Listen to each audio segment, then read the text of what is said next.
Hello, good evening, guys. We are here. The Watchalong is back. The penultimate game of Milan's season. How are we all feeling? The last away game. Lovely to be back. I hope you're all doing well. Um, yeah, I'm a little tired. I've had a busy week and busy day today, helping my girlfriend with moving some stuff for her dad. Cheers, got a gin and tonic. Let me turn down. How are we all feeling? How are we all feeling today? The weather is out, nice and sunny here in the UK. Cheers. I hope well. Um, and let's go through the starting 11s. Let's go through the starting 11s. If people haven't realised, by the way, De Zerbi is leaving Brighton official. De Zerbi is leaving Brighton official. Do you think we should be in for De Zerbi? Get your comments in. Get your comments in. Yeah, get your predictions. Caleb, thank you. Terrible. Are you feeling terrible? Is it the game, weekend? Talk to me. This is also a therapy session for us Milan fans these days. Iron Cut says feeling a draw. Yeah, I'm not expecting. It's not the best one to do watch along for, to be honest. That's we've got nothing to play for, but at the same time, it might be quite nice to see the likes of Terracciano. I'll go through the starting lineups in a minute and things like that. But yeah, it is what it is. Let's just kind of get some manager preferences, and maybe we can see some of the players who are on the fringes and just see if we think they have a chance next season. I think that's what this match is all about, to be honest. Caleb, nope, both. So bad weekend. Yeah, I'm really tired myself. Hoping tomorrow to relax with the missus and take it easy because I've got another big week at work next week. But we're not here to talk about that. We're here to talk about Milan and football. So without further ado, let's go into the starting 11s. Let's have a look at Torino's. They have Pellegrini. Remember him? Did he even score for Milan? I think he might have got one goal. I can't fucking remember. If anyone wants to remind me, that's great. Samuele Ricci's playing further forward. He's been linked with Milan for a few years now. I think he'd be a great pickup. But look, Torino don't sell players cheap. We're after Buongiorno. He ain't going to come cheap. They just don't do that. So Bellanova is a good player. Then they've got Ricardo Rodriguez, absolutely hilarious.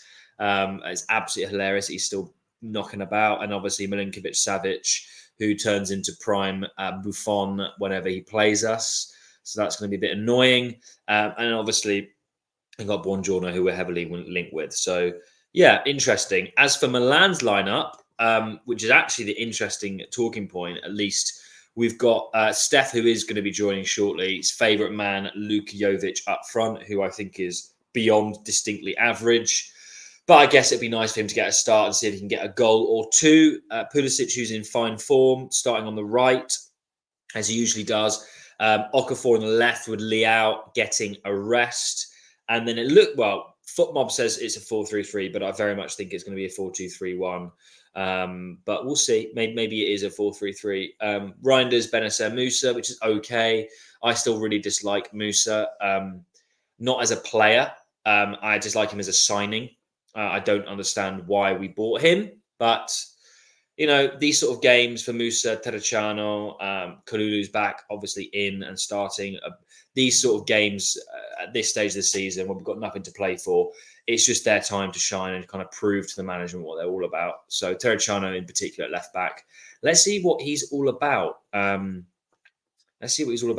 Ironcut, what are you saying? Roberto De Zerbi could be good, but his defensive record against Sassuolo and Brighton is not looking too inspiring. Didn't follow him at Shakhtar. Yeah, I think De Zerbi is a really, really interesting profile because he's clearly good. He's clearly a good manager, right? He's clearly able to translate really good attacking football. The problem is he's always been in teams that I don't think have had the personnel. I don't think Brighton are as good as they think they are. I think they're a well-run club. I don't think they've got that many quality players. Sassuolo, and Shakhtar, also Shakhtar. So I think maybe with some good defenders and some good players, a good keeper and things like that, top-level players, he might actually be able to sort of input a bit more defensive solidity. But He's an interesting one. Obviously, he's a Milanista. He's very sought after. I think it would put the eyes on Milan again, which I think we need. We need a manager that people go, oh, Milan, you know. Allegri just got sacked at Juve and everyone's talking about Juve again. Not really because it's Juve, but because Allegri was a big name and, you know, he's been sacked. Whereas we do things very systematically, a little bit too systematically for my liking. You know, had we sacked Pioli or had we formally announced he was leaving rather than giving him, okay, he deserves a send-off, but come on, guys, he knows he's leaving. Why are we kind of doing all this secret stuff? It's very much the Moncada way of doing things, which I don't really like. We need eyes on Milan again, and I think a manager like De Zerbi might do that. What defenders? Not sure what you mean there, Khaled. Not sure what you mean.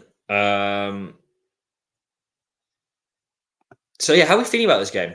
How are we feeling about this game, guys? It's a bit of, like I said, a bit of a nothing game, to be honest. We'll get some good discussion. Get your predictions for the match. Obviously, there's some players who have not had a lot of minutes that are starting, Terracciano in particular.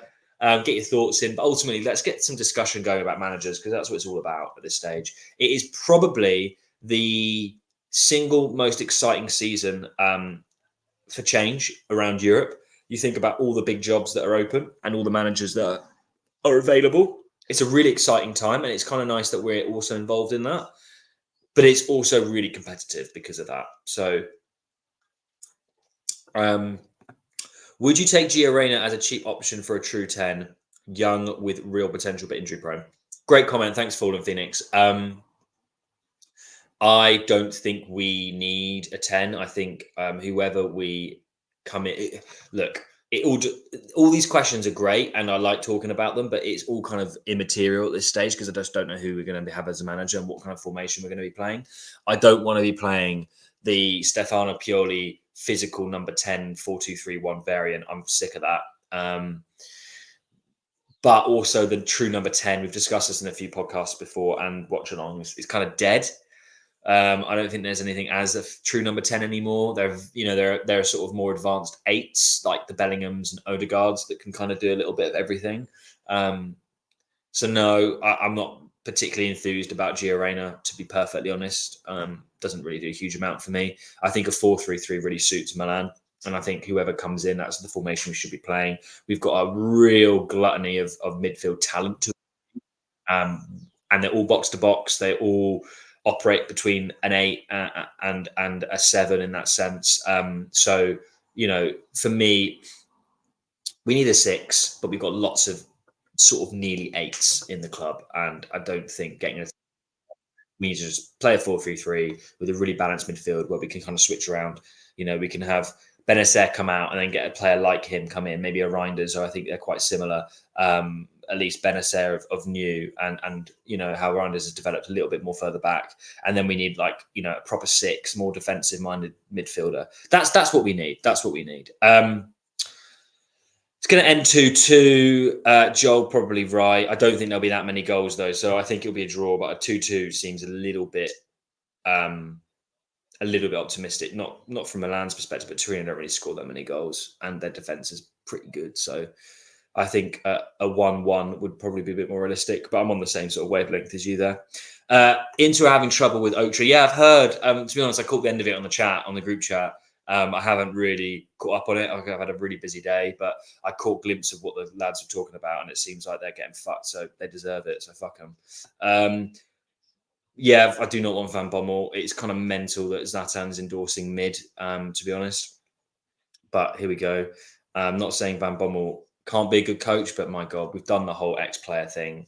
And yeah, he did well at Antwerp, but it's fucking Antwerp. Do you know what I mean? Josh, Lorenzo, ciao, Josh. How's it going?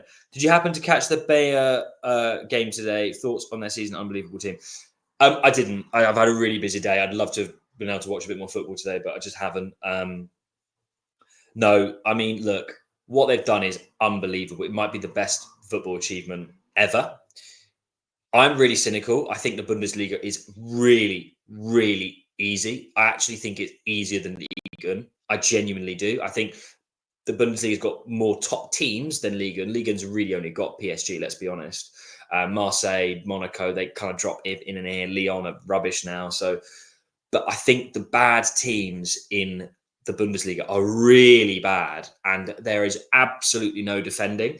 That's not taking away anything that Bayer have done, by the way. I just think that would not happen in any other league other than the Bundesliga. I just think the Bundesliga is really the definition of a farmers league for me. However, with that being said, what Bayer have done is unbelievable. It's kind of mad. I don't know where Xabi goes from this, Xabi Alonso, because they literally cannot have a better season than this. They just can't. So from his perspective, I get that he wants to stay and play Champions League football, but they're going to have a drop off. They will have a drop off. But yeah, amazing season, an amazing team, and you know what? Xabi Alonso deserves all the credit he gets because that's incredible. I just don't think it will happen again, and I think teams like that hit a zenith. They hit a point. It's not quite Leicester. It's slightly different. It's probably more impressive than Leicester.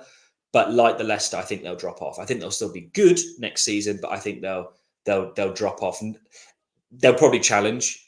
They won't drop off to the point of being like a 5th or 6th place team, but there's no way that they'll run away the league again. That's just not going to happen.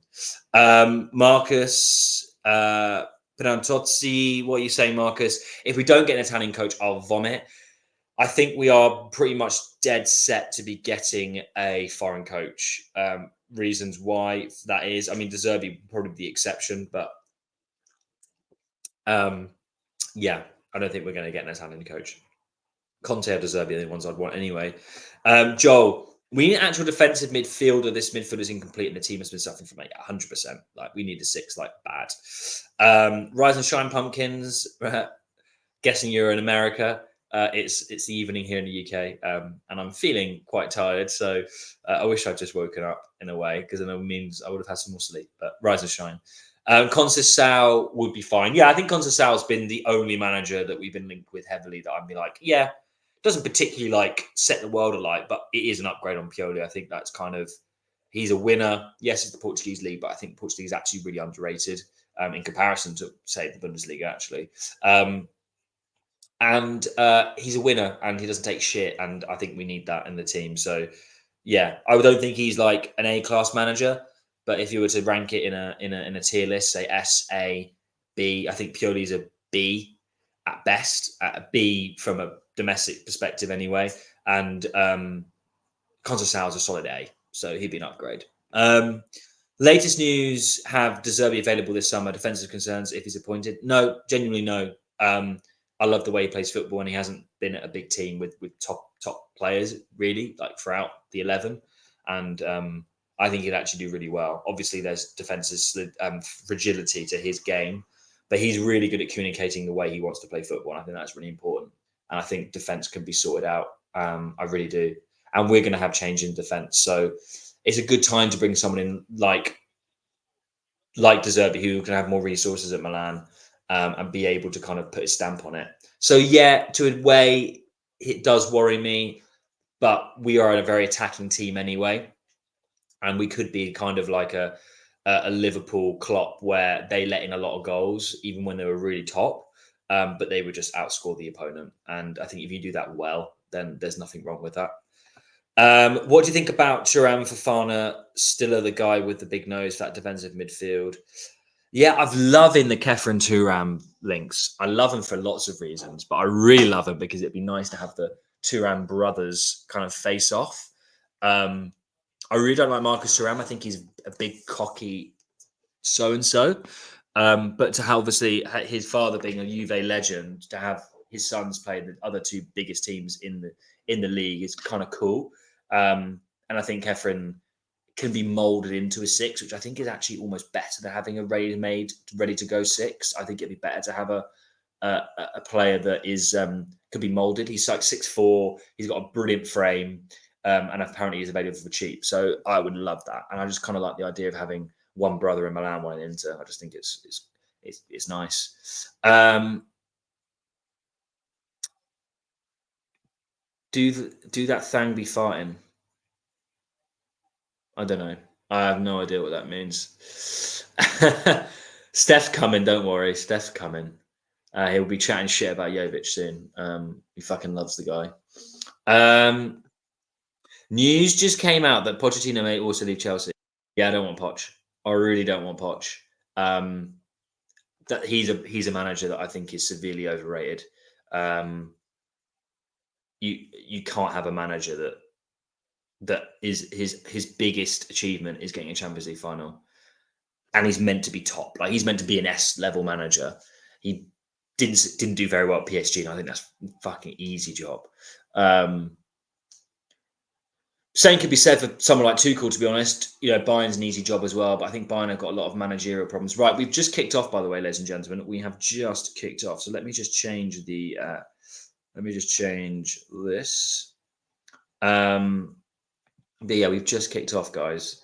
I've actually just got to close my emails because I do not want to look at this. My work emails. I'm on my work laptop. Marcus, in the last 20 years, only 2 foreign coaches have won Serie A. Yeah, I know. That's also a pertinent point. I think that's less of an issue now, though, to be honest, because traditionally, Italians do well in Italy and they do well abroad, and people abroad don't do very well in Italy for many different reasons. But that doesn't really bother me. I don't think that's really much of a thing, to be honest.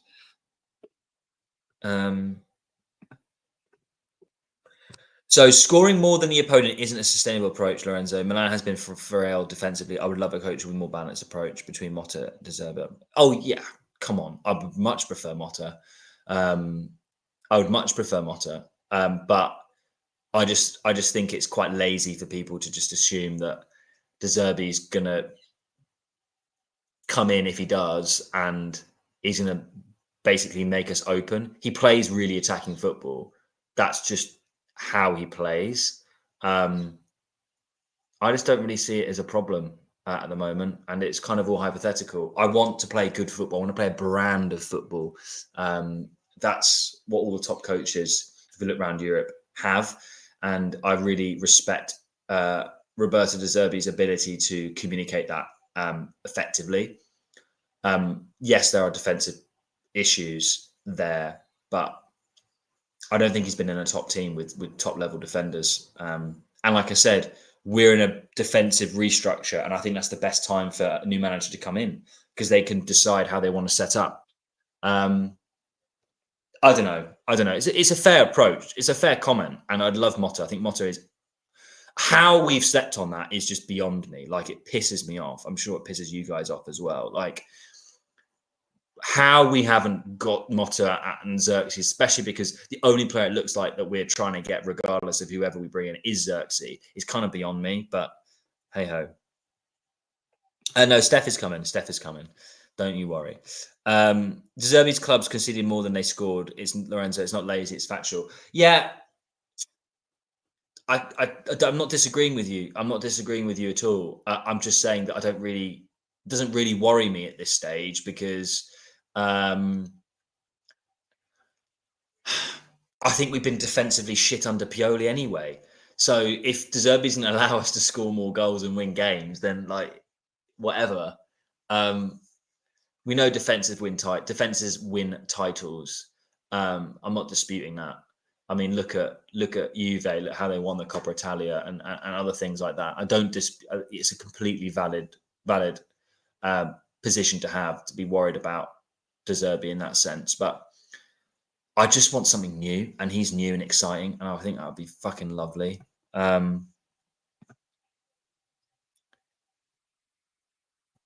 So I would prefer De Zerbi over Motta at Sassuolo and at Brighton. Steph, you're here. Yes, welcome. My Jovic lover, he's here. How are we? All good? Can't hear you. But yeah, De Zerbi, we're going through De Zerbi, Motta. They seem to be the comments at the moment. Yeah, so we're 3 minutes into the match, by the way, if you can't watch along. Torino have a free kick just outside the 6-yard box. What do I think about Inter's uncertainty when it comes to Oak Tree loan? It seems that they won't make the deadline. Banters aside, we need a strong Inter for the good of the league. Fuck Inter, mate. Sorry. Fuck Inter. They deserve what's coming to them. They've effectively... Can you speak, Steph? I can't hear you, mate. Can you hear me now? No. Can you guys hear Steph? Just let me know in the comments, because maybe if you can hear me, test. Maybe it's Lorenzo. I don't know if you can hear me. Yeah, I don't know. I'm sure Steph will have his opinion on this one, but yeah, I don't give a fuck about Inter. Obviously, it's strong. It's good for the league, but look, they've scammed their way to the 20th Scudetto before us. They've effectively been able to risk and buy. Marotta has basically done that for them, and I just think it's a bit unfair that they've kind of been on that financial tightrope and kind of been able to get away with it. So I understand your point, but fucking they can hear me. They can hear me. Wow, so. Only I can't hear you. Okay, that's annoying. This is great. I can say anything, and you won't even hear it. Or you won't even hear it.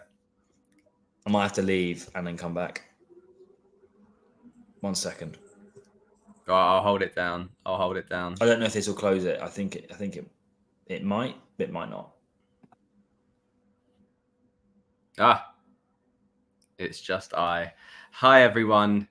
Glad you can hear me. Yeah, I echo. Cheers for the validation that you can hear me. I echo Lorenzo's comments. I don't really give a shit about Inter, to be honest. And if they're in the mud, they're in the mud.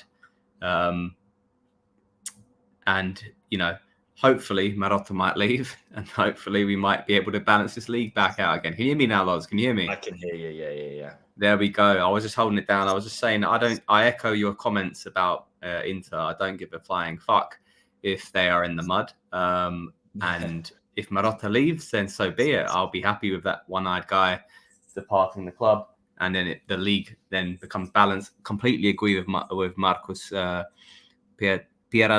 Pierantozzi. What a hell of a name! What a great name. Inter merda. In Milan on the attack. Who's that? Pulisic. Nearly. So yeah, what about this? So talk to me about this Van Bommel stuff, because I can't be asked with Van Bommel, mate. Wait. What's going on? What? I thought it was. Wait. I can't keep up. Ibra wants Van Bommel. I can't keep up either. Is it Fonseca, Conceição, De Zerbi, Van Bommel, my fucking nonna? Like, who is it? Like, I don't know who it is. And my nonna's passed away, bless her. That's the thing. That's how believable it could be my nonna. I've still got one. Yeah, but anyway, what is Inter wants Conte or Van Bommel, Moncada wants Fonseca, Volani wants Motta Conceição. Look, I think at the moment right now, it's all just fucking paper talk, personally, because ultimately Milan aren't going to do an Allegri and sack Pioli with 2 games to go. Otherwise, we'd have done this shit 2-3 weeks ago, wouldn't they? What's the point of doing it now? So out of respect for the coach, they're not going to do it now and announce a new coach. So in between this time, out of respect for Pioli, they're not going to announce a new coach. So what papers are doing, they're just doing it to fuel the fire, because they know what happened with what's his face, Lopetegui, what his fucking name is, with the petition. Like, they're basically doing it to rile up fans and basically say, here's another name, just to make you feel like there's just, there's a lack of cohesion with management. We don't fucking know. No one knows. Everyone like Longo and Pongo and Songo and Dongo, Chimichongo, they all make up bullshit every fucking week, and they are none the wiser.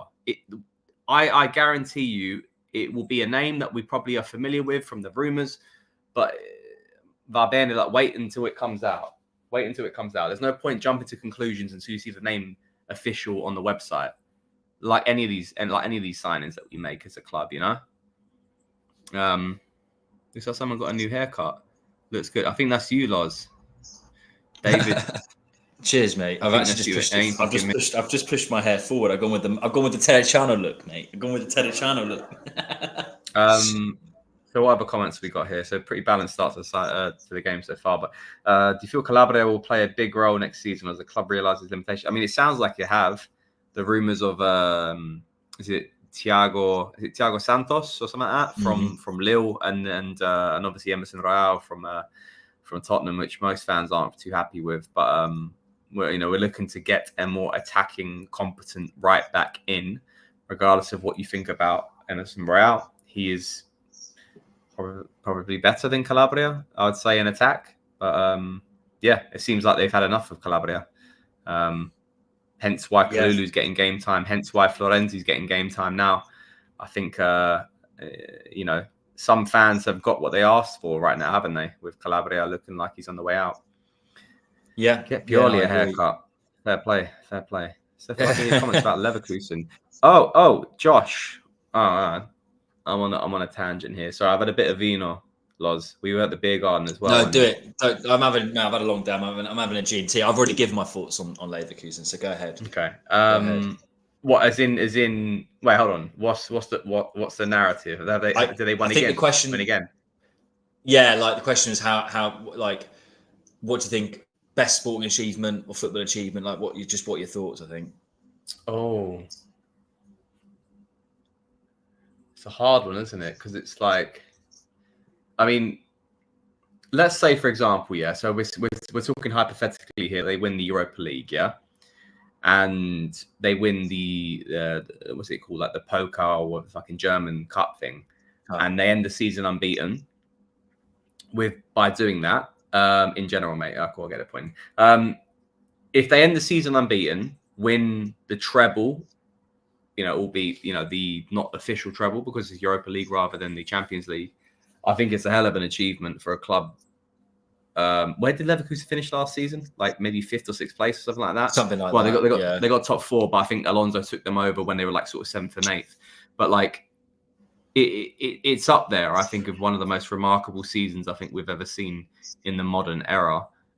Is it the best season ever? I would disagree, just because of the league that they're in. That's my opinion. Well, the league that they're in, and this Europa League as well, which no disrespect to it, but ultimately, if you want the best of the best of the best, you have to compare to the Champions League. And obviously, we've seen treble winners in Man United, we've seen treble winners in Inter Milan, we've seen treble winners in Man City. I think it's up there.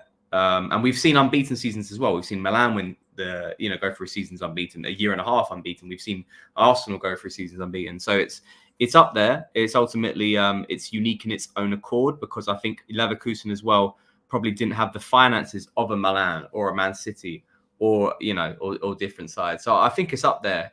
In my opinion, in the modern era, it's probably up there in the sort of like top 5 to top 10 of seasons we've ever seen. I don't think they'll be able to repeat it next season because it's a momentum perspective, and I think they're such a unique squad, aren't they, Leverkusen? But fair play to Alonso giving it one more year. But really what I find season.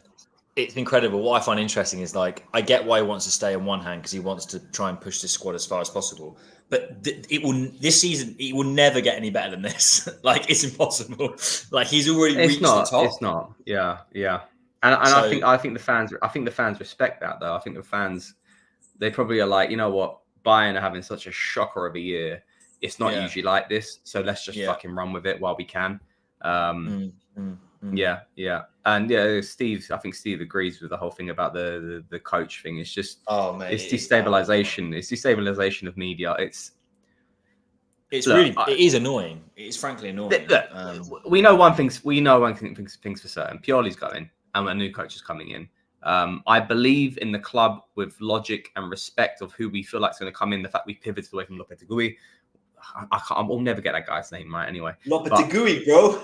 Lopetegui. You sound like AJ and Maddie, man.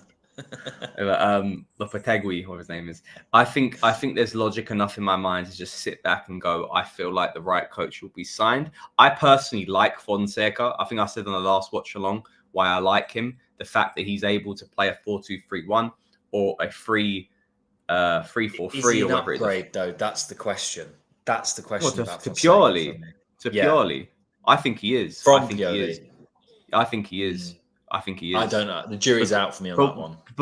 But we're saying this because it's like, what have you won? Sporting achievements, etc. Like, I think tactical flexibility for me is the one thing that we have never seen from Pioli, and I think Fonseca's proven that in his career, regardless of what you think about his time at Shakhtar Donetsk, Roma, Lille. Yeah, I don't know. I just think he's probably got the he's played, how many formations has he played there? 4-2-3-1, back 3, 4-4-2. Yeah, I don't think he's a bad manager, but I Yeah. think he's got the one that with the most comparable body of work, and it's not been massively impressive. Whereas we hold other managers in higher regard who have non-comparable bodies of work. Do you know what I mean? Like a De Zerbi or a Motta or someone like that. Actually, Motta is a bad example because he has got comparable, but or a Conceição who've been more successful, but they haven't played, haven't done it in Serie A, whereas he has. I don't think he's bad. I just think I don't. None of them, to be honest, I don't know about you, Steph, none of them that we've been heavily linked to particularly excite me. And I mean the heavy links, like the heavy links. Obviously, we've been linked a lot, but the heavy links, none of them excite me. I think you can probably state a claim that, like, not that they don't excite me. I don't think anyone is a standout, stalwart favorite to be like, it has to be that person. I think Conceição is a name that excites a lot of people because of Porto and the way that they play, good balance of defensive and attacking football. He's won trophies. However, you'd argue the fact he's never coached, how long has he been at Porto? And it's like, has he coached in Italy, etc., etc. So there's always these pros and cons, Conte as well. Conte's a serial winner. However, his last stint at Tottenham was unsuccessful. The way he plays football probably isn't the most exciting. De Zerbi, exciting football, but isn't a serial winner. Has got Premier League and Serie A experience. Fonseca, Serie A experience, good football. Motta as well, good season with Bologna. Only in Serie A, never Champions League. You can literally pick apart all these managers and go yes and no for different reasons. I believe, though, regardless of what you think, and this bullshit of, if the name isn't, levels and above of purely, then there's no reason to pivot. I disagree completely.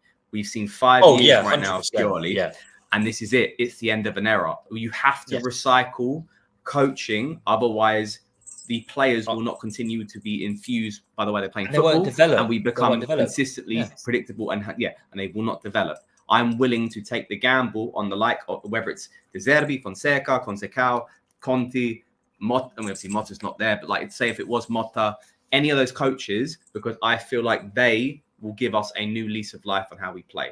And let's just see where it lands. You cannot guarantee any of this. The same way as you cannot guarantee the signing will make us a striker, whether it's Xerxes or Sesko or fucking the Mexican guy for in Holland or whoever it might be. There's no guarantees because we aren't going for that type of player or coach. Yeah. If you were guaranteeing me right now, we could sign Jurgen Klopp, bang, I'll put the house on it, and you make that signing right now. But he's not available. Nor can we sign a Pep Guardiola. Nor could we like a Carlo Ancelotti.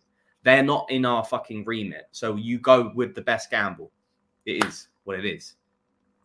But anyway, sorry, that's my rant. That's about 5 minutes on the rant there. But it's no. I mean, look.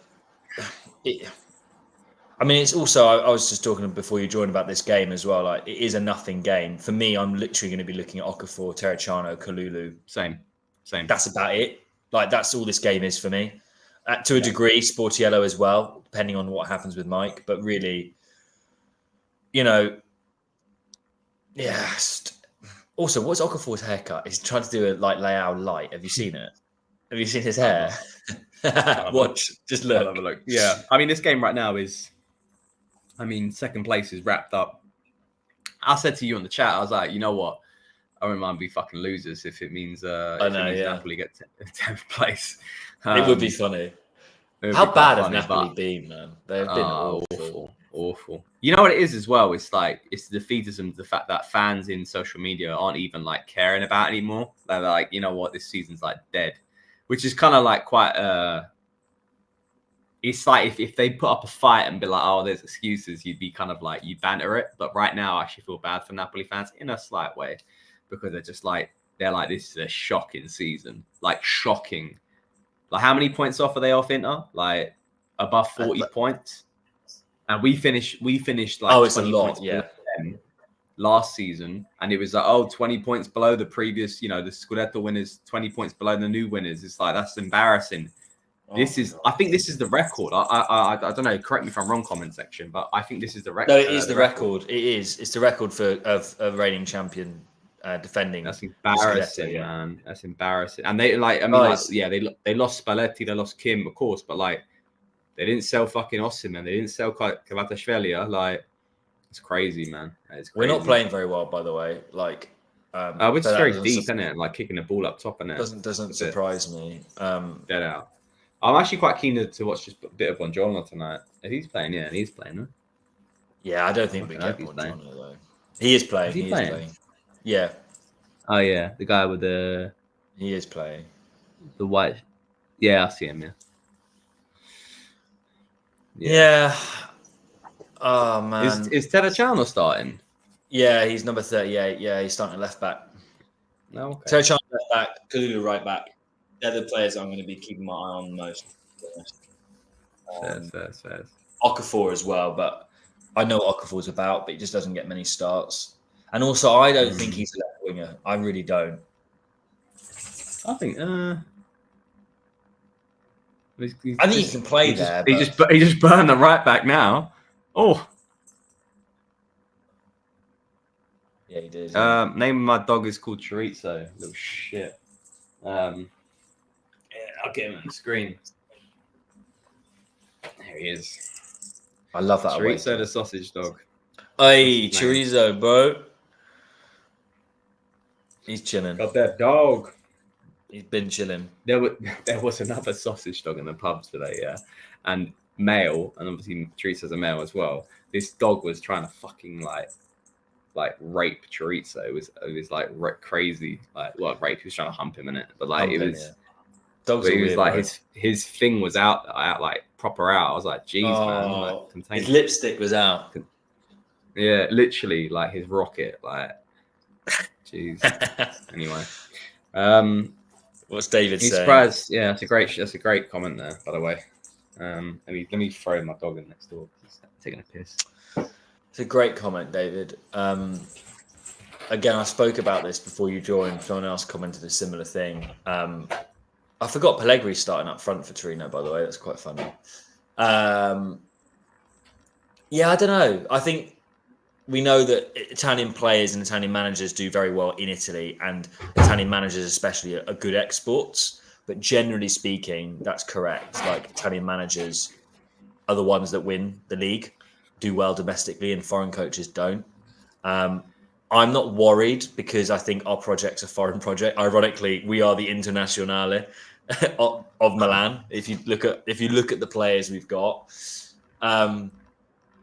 I think we need more Italians personally, whether that's manager or player related. But I don't think it's a deal breaker. I don't know what your thoughts are. I don't think it means that we're going to lose the league or we won't win the league because we get a Portuguese coach. I don't think that's true. And I think this comes back into the importance of coaching in the league before. And I think this is why I don't mind Fonseca, because it's like, that's why if you know the league and you understand how the football's played in that way, which is very tactical, it can be that mix of defensive football and counter-attacking in a way. So like, if you understand that, it gives you a bit of a head start. So I think as a whole, when you consider the fact that Italian coaches right now are probably, top 2 in the world with Spanish coaches, as in how good they are. Oh yeah, 100%. Tactically, yeah. Yeah, I just think it's the nature of the fact that like, who's about right now? Like the best. I mean, we can probably tee him off. The best Italian coaches, yeah. Ancelotti, Spalletti, who's coaching the the Italy side going into the Euros. Ancelotti's comfortable, and Ancelotti's about to win the double with Okafor, man. Inzaghi. Yeah, Inzaghi settled at Inter. Obviously, we're about to part ways with Pioli. Italiano's good. He's been to 3 finals. Hasn't won one, but 3 finals. But I don't know. You can't go to 3 finals and not be a good coach, in my opinion. Sorry, but Yeah, I don't think he's top level, but he's still good. Yeah. He's probably one that you could probably argue a few cases if he would have been a contender or not, and it's a bit surprising why he was never one as part of the shortlist. Who else have we got? We've got De Zerbi, obviously he's about to leave Brighton as well. Allegri has just left Juventus, but he's not a name I would personally want because the way he plays football. I mean, Christ, who else is out there? Mancini. So I feel like I'm missing quite a few coaches there. Okafor's looking sharp, you know. Yeah, it's looking all right, actually. But anyway, yeah, so like there's a good caliber of Italian coaches. But yeah, I don't think it's the right move. Personally, I mean, any of them was right now, they're all settled or probably coming off a bit of bad reputation. 1-0 down. I just literally looked away and Zapata scored, I think. See this, because I'm a few seconds behind you again. You probably see the goal. Oh, no, I saw it. Bruh. Let's have a look. I'm seeing it now. Oh my God, what a ping that was, by the way. Fucking hell. No way did Ricardo Rodriguez get the assist. Fucking hell he did as well. Oh my God, that's embarrassing. Ricardo Rodriguez with the assist. That was a sick ball, though, to him. Do you see the ball to Ricardo Rodriguez before? Yeah. I don't know who that was. The crossfield pass. That was unreal. Yeah, that was pinpoint. I want to watch that goal back.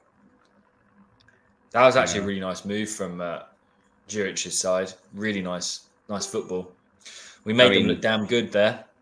Charles caught flat-footed. I mean, it's a good ball to Rodriguez. It's a good ball from Rodriguez, but maybe go again. Yeah, Chow does annoy me. Like, you're 6 foot. Look at that. Who was that? That ball to Ricardo Rodriguez was, and then the cross from Rodriguez himself.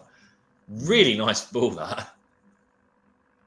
Yeah, sorry, Motta Palladino, Gilardino as well. Yeah, fair shout.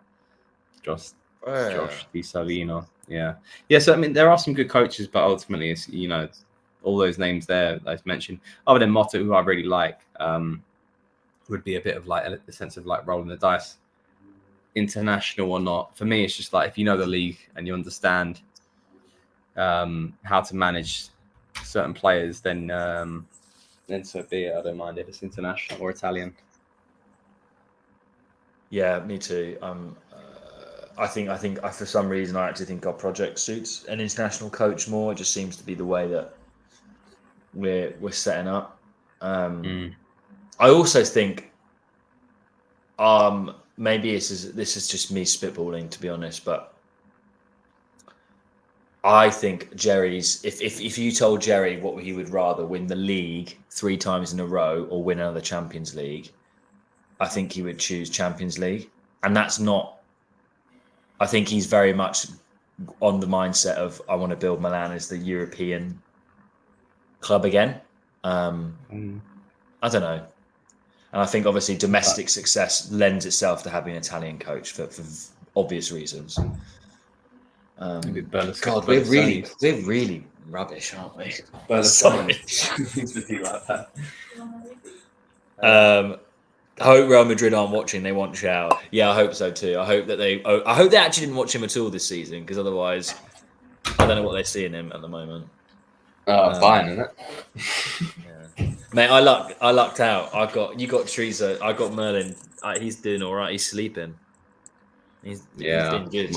He's been good for once as well. He's been good. Usually he's a terror. Usually you're a terror, but you're good. Yeah, I saw this wild take on Twitter 2 days ago, and they got like a good couple hundred likes. I was fucking baffled. Yeah, so like, it wasn't that Jesus is better than Jovic, because I bang that like. We can come on to that. No, the tweet was about it was about Loftus-Cheek. Yeah, it was like, okay, go on. It was basically saying that Loftus-Cheek just scores tap-ins and headers. He's overrated, and he should be the first midfielder that we sell. It kind of like alluded to that. That's an interesting take. How many likes did that get? Got like a good fucking couple hundred, like a good 300, 400, 500, I think. Likes. I was just like, I'd like immediately quote tweeted, and I was just like, what the fuck are you going on about? Like, hold on, like, let's be real here. This is the problem. It's like, it's because they look at it, they look, oh, because he's English, he's got market value. He's still, if you look at our crop of midfielders, and that's Loftus-Cheek, Reinders, Adley, Musa, Pobega, yeah? He's right. If you disregard him or regard him better than Benacer or not, he's in the top 3 of midfielders that we have regarding talent. Yeah. He's better than Adley. He's better than Musa. He's better than Pobega. That is fucking fact. Yet you want to sell him. He's the first name off the block as a midfielder you want to sell. It's not Pobega. It's not Musa. It's not Adley, regardless of their age being younger. He is someone who has given us 10 goals, whether you like it or not, this season, being played out of position. And he's someone probably under a better coach and with a defensive midfielder who can allow him and Reinders to actually flourish, can do even more. And he's the first name off the chopping block as a midfielder. It's fucking ridiculous. Nuts. That's nuts. Great against PSG. Fact, iron cut. So he probably put up one of the most best performances in midfield we've seen this season. Yeah, he's the guy you want to sell. Like, I was baffed when I saw that tweet and the amount of coverage it got. Absolutely baffed. Couldn't agree more. Couldn't agree more. I don't. It's such a weird thing, yeah, with Loftus-Cheek. I see someone, yeah. Look, if I probably rate his season, I'll probably give him a 7 out of 10, yeah, maybe 7.5. When you think about the goals he's actually given and the way he's had to play in multiple positions, and the way I feel like he's actually added a layer of like maturity to this midfield, not defensively. Let's get that straight. But in attack and how he progresses the ball, his acceleration, his physicality, his strength, he offers a lot. How the fuck is he getting he's slated so much? It's ridiculous. I've never heard people. I've never heard. I mean, I'm not on Twitter anymore, but I've not heard people have that opinion. So that surprises me, to be honest. I don't know how he's a scapegoat. So, Milan should sell Ruben Loftus-Cheek for 25 to 30 mil to a Premier League club. Ruben Loftus-Cheek isn't good in the midfield, despite what his goal tally is. Scoring tap-ins and headers doesn't equal a good midfielder. What? And my second point of this argument is, you sell him for 25 to 30 mil. How much did we sign him for? Probably 20 mil, yeah? 20 million euros. 18, I think it was. We make a 10 mil profit, if anything, yeah? You want to talk about profit margins? You could sell Adley for 10 more mil than what we signed him for. Musa, probably you can't. But I always disagree with that sign in the first place. Pobega, it's all pure fucking capital gain. You could sell him for fucking 10 mil, and that's pure 10 mil profit. Yeah. That logic makes no fucking sense to me. I think people have a narrative against Loftus-Cheek because he's English. I feel like there's something about I've never heard that, mate, though, to be honest. It honestly surprises me. It's crazy. There's some, and that got 393 likes on Twitter. Crazy. Nuts. Crazy. Let's have a look. I'm looking forward to play Como next season, but I feel Cotrone will haunt us. Yeah, Cotrone will get a hat trick or some shit. But I'm glad Como are in Serie A. Obviously, beautiful part of Italy, beautiful part of the world. That'd be a sick Fabregas. Yeah. Thierry Henry. I mean, imagine we go to an away game there. That'd be fucking fun. I'd love that. Well, I also like the fact that, as a normal Italian, I think there's Parma, Como, they've come up. I know. For us, and, we're Parma born and bred. Well, not born, but bred. Yeah. So who's going down? Is it Cagliari confirmed? I think they've gone down, no? Yeah, Cagliari. Salernitana, yeah. Sorry, my southern Italian friends, comrades out there, but that's one Sud team gone. Yeah, that's and then you got the North come up. Let's go. Yeah, but I mean, to be fair, Sassuolo is you're gonna swap that around with that's a rival to Parma, and there's a Parmense. That's I'm happy for Sassuolo going away and Parma taking that place. And then Udinese should stay up because they got a win. I can't remember who the third team is. Is it Cagliari? Maybe I think they're more than likely to be. I think it might be Cagliari. Yeah. I can't remember. Yeah. Tesfalim, Merlin, mate. Tesfalim, you're beautiful. You're beautiful, my G. You're beautiful too. I don't know why Iron Cut Arasa could still come good. I think he has come good. I honestly am shocked that people think that he's been a flop of any way. But it's like Steve couldn't agree more. That's why I'm off it. What was that? Oh, He's died. Yeah, potentially Empoli or Frosinone. And maybe Cagliari. I don't know. Anyway. Sayonara to Sassuolo. That's what we'll say. Football fans are wild, although to be honest, I've always seen Twitters where nutters go to share their shit takes. Fair play, Steve. Fair play. That's why I'm off. I'm probably one of those. I haven't tweeted a lot in a while, to be honest, since I started money. No, you are one of those. I used to be a big one. I think I built a rep. Yeah, it's actually quite funny. I built a rep of being someone with a modest take, and I tweet often. Yeah, and you know, commonly just to be like, all right, level head. And then the less I tweet now, is the more shit I tweet. So it's like, it's gone the opposite way around. But anyway, I think we should book a ticket though, like David said. Let's go to the Milan Como or Como Milan away game. What a match! Yeah. Well, it's a good. You know, if you think about that northern area, you're gonna have Como, Monza, Inter, Parma, Monza, Como, Parma, Atalanta, Como. Yeah, Como, Juventus, Torino, Genoa. Bologna's not too far away. It's a bit further down, but not too far. Yeah, Bologna. Yeah, it's near Parma. It's in Romania. But look. And then if Udinese stays up as well, and then I mean we're not going to count like Florence sort of because again it's out of there, but like it's a different region. Isn't it? Honestly, if the third team coming up was like Sampdoria, that's literally like half the league. Over half the league is going to be like Norman size. The north of Italy rules again. The north. Musa. Only a few more seasons to the return of the 0-0 draw masters, Chievo. Oh, don't. Sergio Palicia. Oh, my God. The Musa just pushed someone over. Musa is so dead. I feel for the bloke because I don't think he knows what his position is. I stand by it. Ciao. Oh my God, bro! Musa, I stand by it. Yeah, Musa is he's a Banter era left-esque signing that we would have made on loan with a right to buy, like a Marco van Ginkel, or like those sort of players that we signed. Yeah, he's literally like that esque of a player, like the same quality. Yeah, but we've paid 20 million euros for him. Yes, because he's a Yank. That's why. Yeah. PR. It's all about PR. No, I agree with you. I really don't see it. Sorry. Like Americans in the chat, I'm so sorry. Yeah, I love Pulisic. Steph hates you. Nah. Captain America. Yeah, Pulisic all the way. But Musa is trash. He's trash. He is bad. I can't get behind it, man.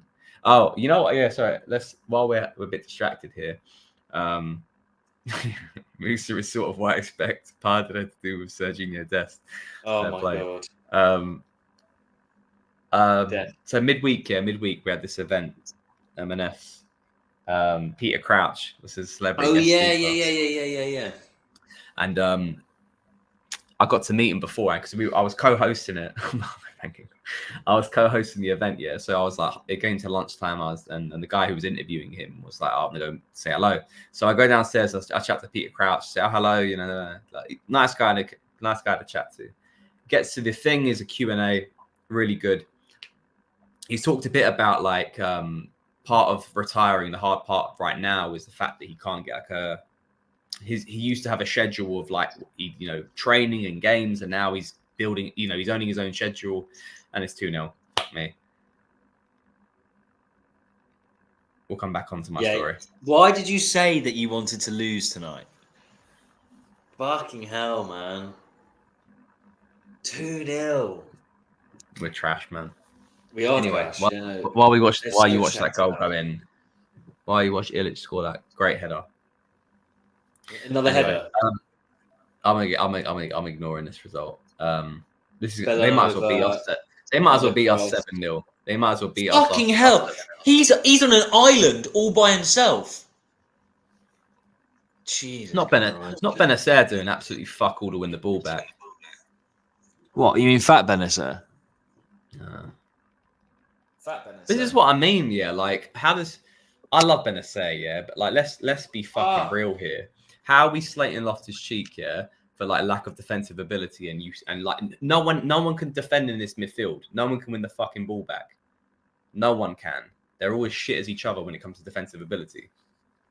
Fuck me, man. How are we second? I don't know. We got Marotta's right eye. He's got his left eye, which is fucked.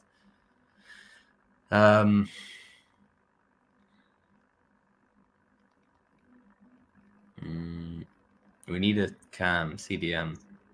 We need both. We need a can of Red Bull and a CDM. Well, I think Lorenzo's just gone. I've not even finished my Peter Crouch story, but here we are. 2-0. 2-0. Sorry, guys. Fuck, you know. No, that's cool. You do you. You do you.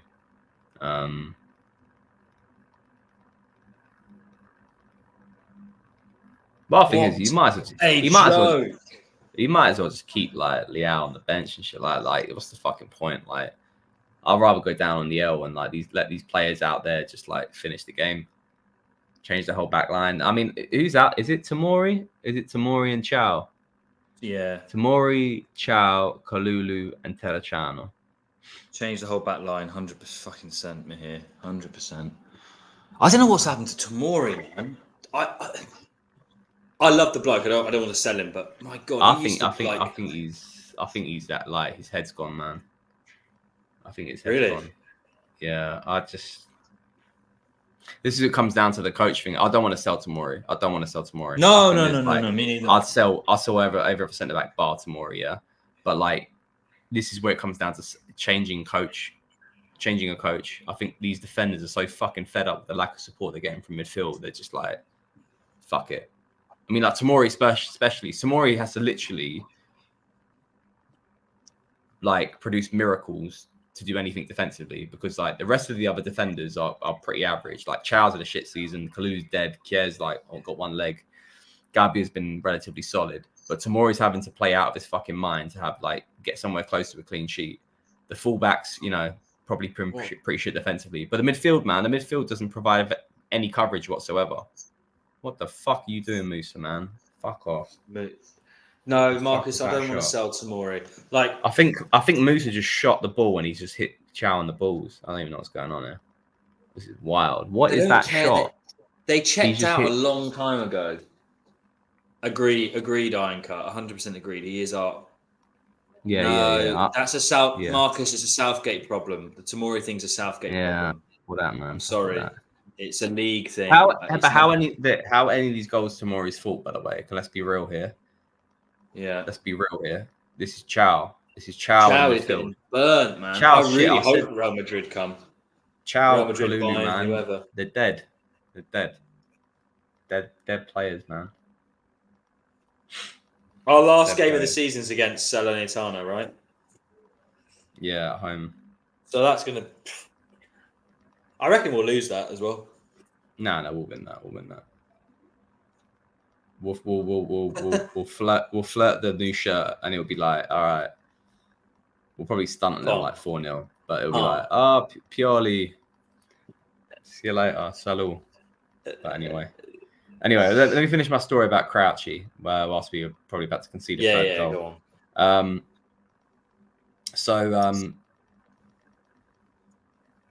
So Crouch is talking about like the hardest part of his like retiring is that he has to like manage his own calendar, yeah. And he's like, he called out AC Milan, so he was like, oh, you know, you've gone from playing like 745 games against AC Milan. I was like, oh, like sitting front row, like loving that. So it came, and then afterwards it came around to question time, and I had my question geared up. So I was like, Crouch, I'm going to bring you back to, you mentioned AC Milan before. I'm going to bring you back to 2011. At this point, this will be the third time you've played AC Milan, 3 different clubs, Liverpool, Portsmouth, and now for Tottenham. Round of 16, first leg, playing against AC Milan and San Siro. I was joking. I was like, let's not talk about the score or who scored the winning goal, which was him, and they won 1-0. I was like, second half, and then Gattuso, if you remember, Gattuso lost his shit with Joe Jordan on the Gattuso and Joe Jordan on the touchline. And I was like, how did you keep your cool as a player, compared to Gattuso like losing his head? And he was fucking stunned by the factual knowledge that I was just displaying on there. And then he was like, and he was like, Gattuso is a player that if he plays for your team, you love him. If he plays for the other team, you hate him. But he was like kind of saying that what he did against Joe Jordan was completely out of line. And then of course he thinks that. Yeah, but no, he was really humble, quite a nice guy. Big respect to Peter Crouch. Nice. Yeah, loved it. I like that story. I like Crouch. Yeah, he's a fun guy. Fair play to him. So here we'll go. I like Terracciano. A little bit. You probably play the same, actually. Yeah. Fuck you. That's not a bad thing. You're saying you play like a professional player. That's not bad. I don't know, mate. He's fucking wank. We'll show here. We will go through again. I think at halftime we'll dive back into some manager chat again. So we'll come back to that one because it's going to be halftime in the next minute. Yeah, a minute.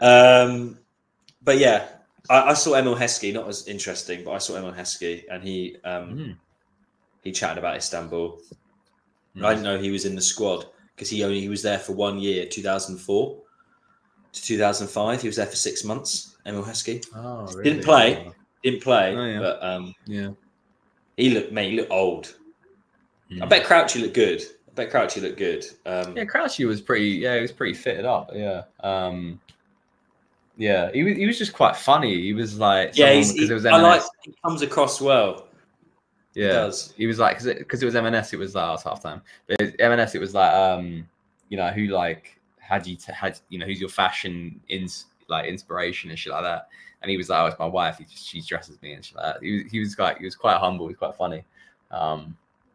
He did a podcast with her for a time, and I really enjoyed it. I listened to it. I think he's still this now, and he does one with Steve Sidwell, which is quite random and funny. But anyway, halftime. Let's talk. 2-0.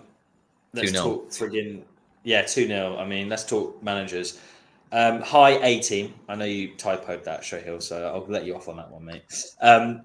Guess we're getting a purely masterclass here. What's up with Roberto De Zerbi? Do we want him? Now, I've already spoken about De Zerbi, so I'll give my very quick rundown and let you go off because he came up in conversation again the first 10 minutes before you joined. Yeah.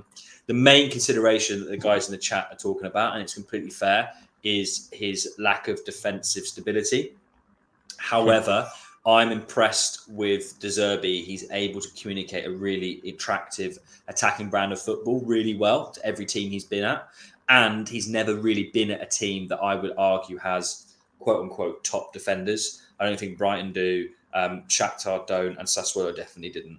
So although it's a concern, and I completely appreciate that, I think with more tools, I think De Zerbi would do really well. And that's kind of my 2 cents on it.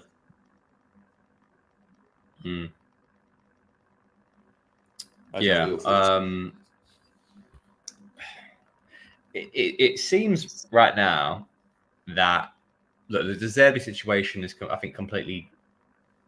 It potentially can change things, especially if you don't have to pay the 13 million euros release clause. Yeah. I think as it currently stands, as we're talking on this video, I think you're probably looking at Fonseca maybe 50% chance of taking over the club. Fonseca apparently has been discarded a few days ago, so I don't. Fonseca's that high? Interesting. No, he's been like discarded. He's like no Fonseca. You say he's got a 50% chance. I'm shocked. I think so. I think he's 50%. I think 50% Fonseca. I think you're looking at maybe. I think you're looking at probably 50% Fonseca. I think you're looking at maybe right now De Zerbi is 25%. as a backup.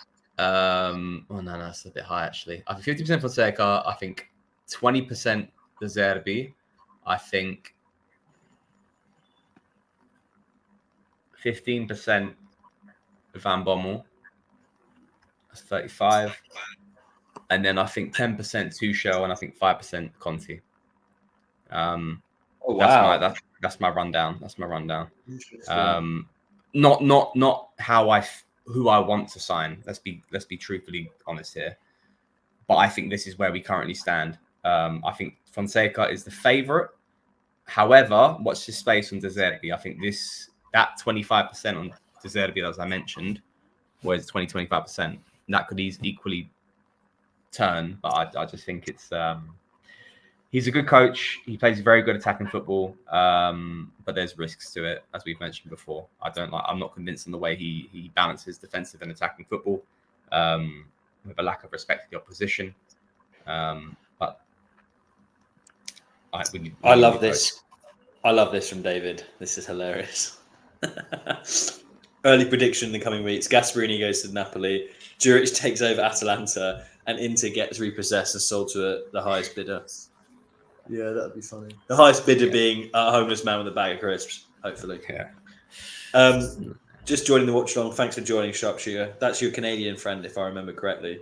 Yeah. Showhill, what a story. Only Ollie, I believe, has met. Maybe other people met Maldini, but I know Ollie's met him. Jealous, very jealous.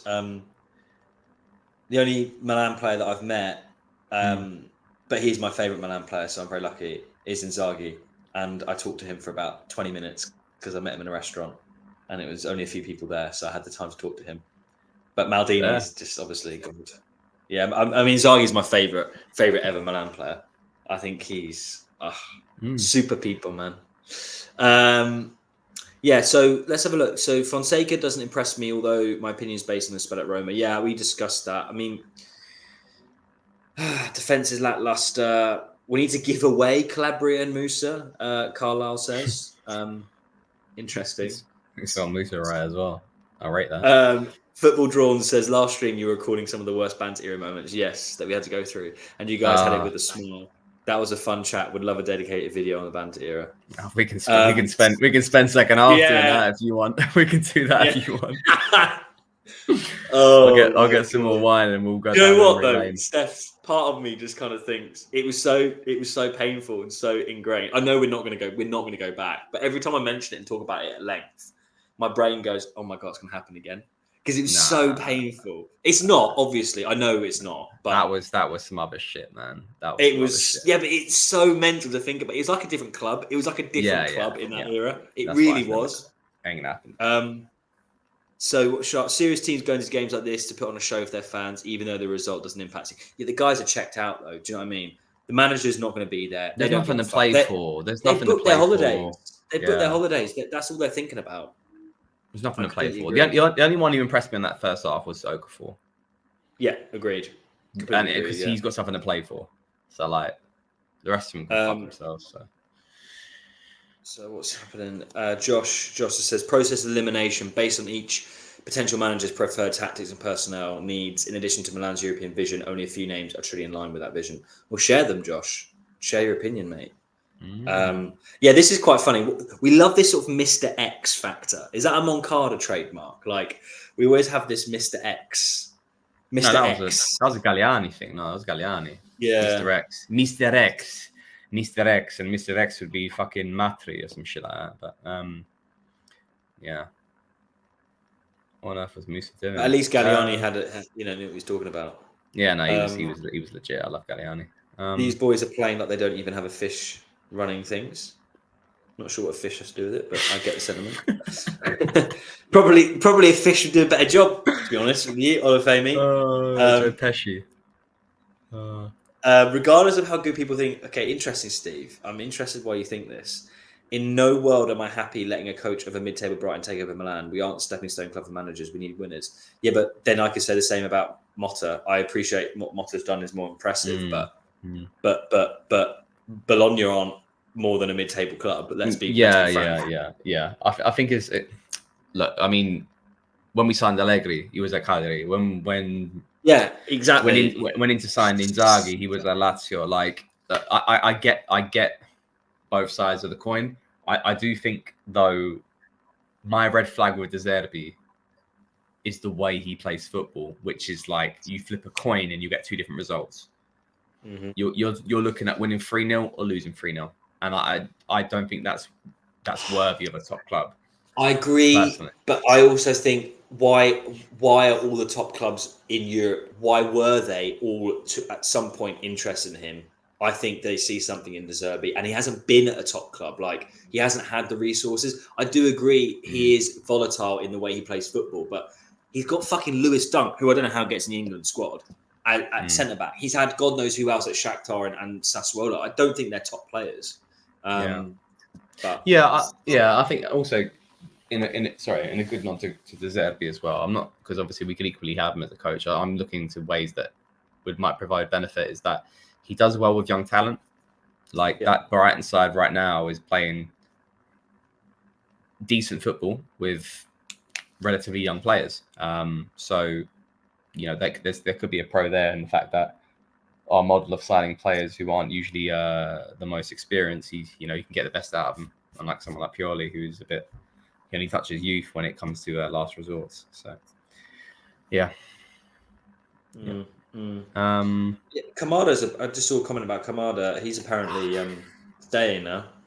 I said this last time. I was just fucking let it fly, and he'll probably renew, but it's minor. It's minor. He ain't touching that first team though soon. Maybe not for a couple of years. Look at Josh Di Savino. I'm not saying he's my first choice, but Fonseca really fits the mold. Plus, let's not pretend he wasn't really highly rated at one point. I know it's League One, but he's playing good attacking. He's playing attacking yet defensively sound football. I don't mind. If we're talking Fonseca, Conceição, De Zerbi, like honestly, these coaches for me, I'm all for it. They got different pros and cons. Sorry, Steph. Sorry, go on. No, go on. So I just. I was just gonna say it's. We could all overanalyze this so much when it comes to like whoever the coach is going to be, and we all care a lot about this club. But ultimately, like whoever they're gonna pick as a coach isn't going to be everyone's favorite. I don't know.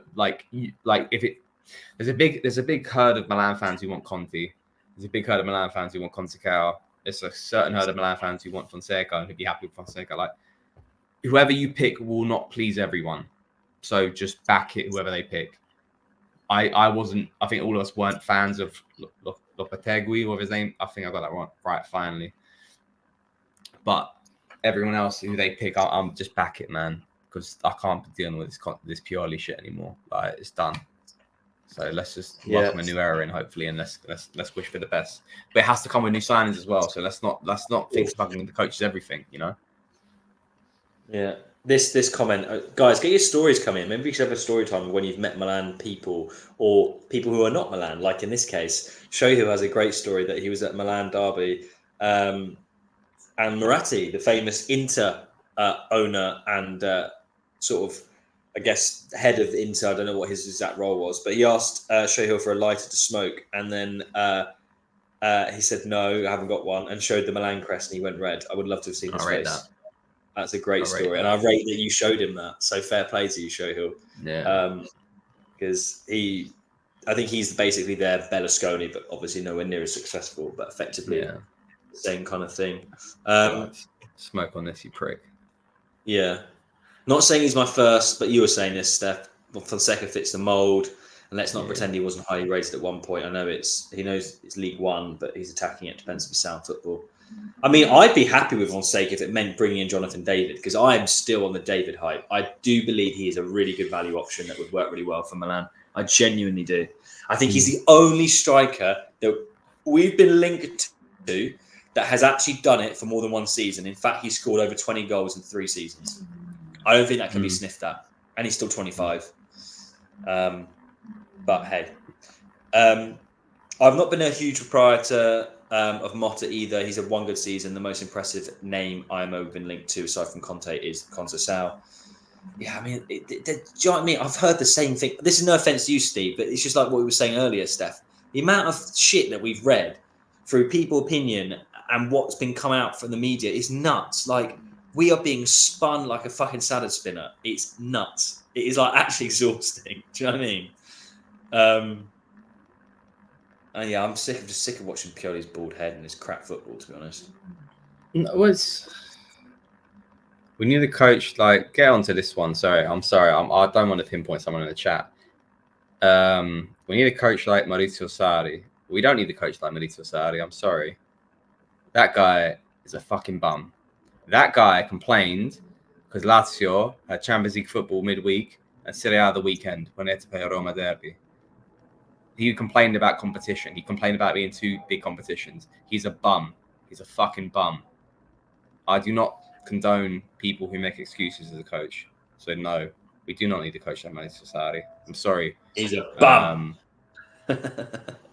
C. Donnelly, I'm sorry. I don't mean to go at you, but that's wild.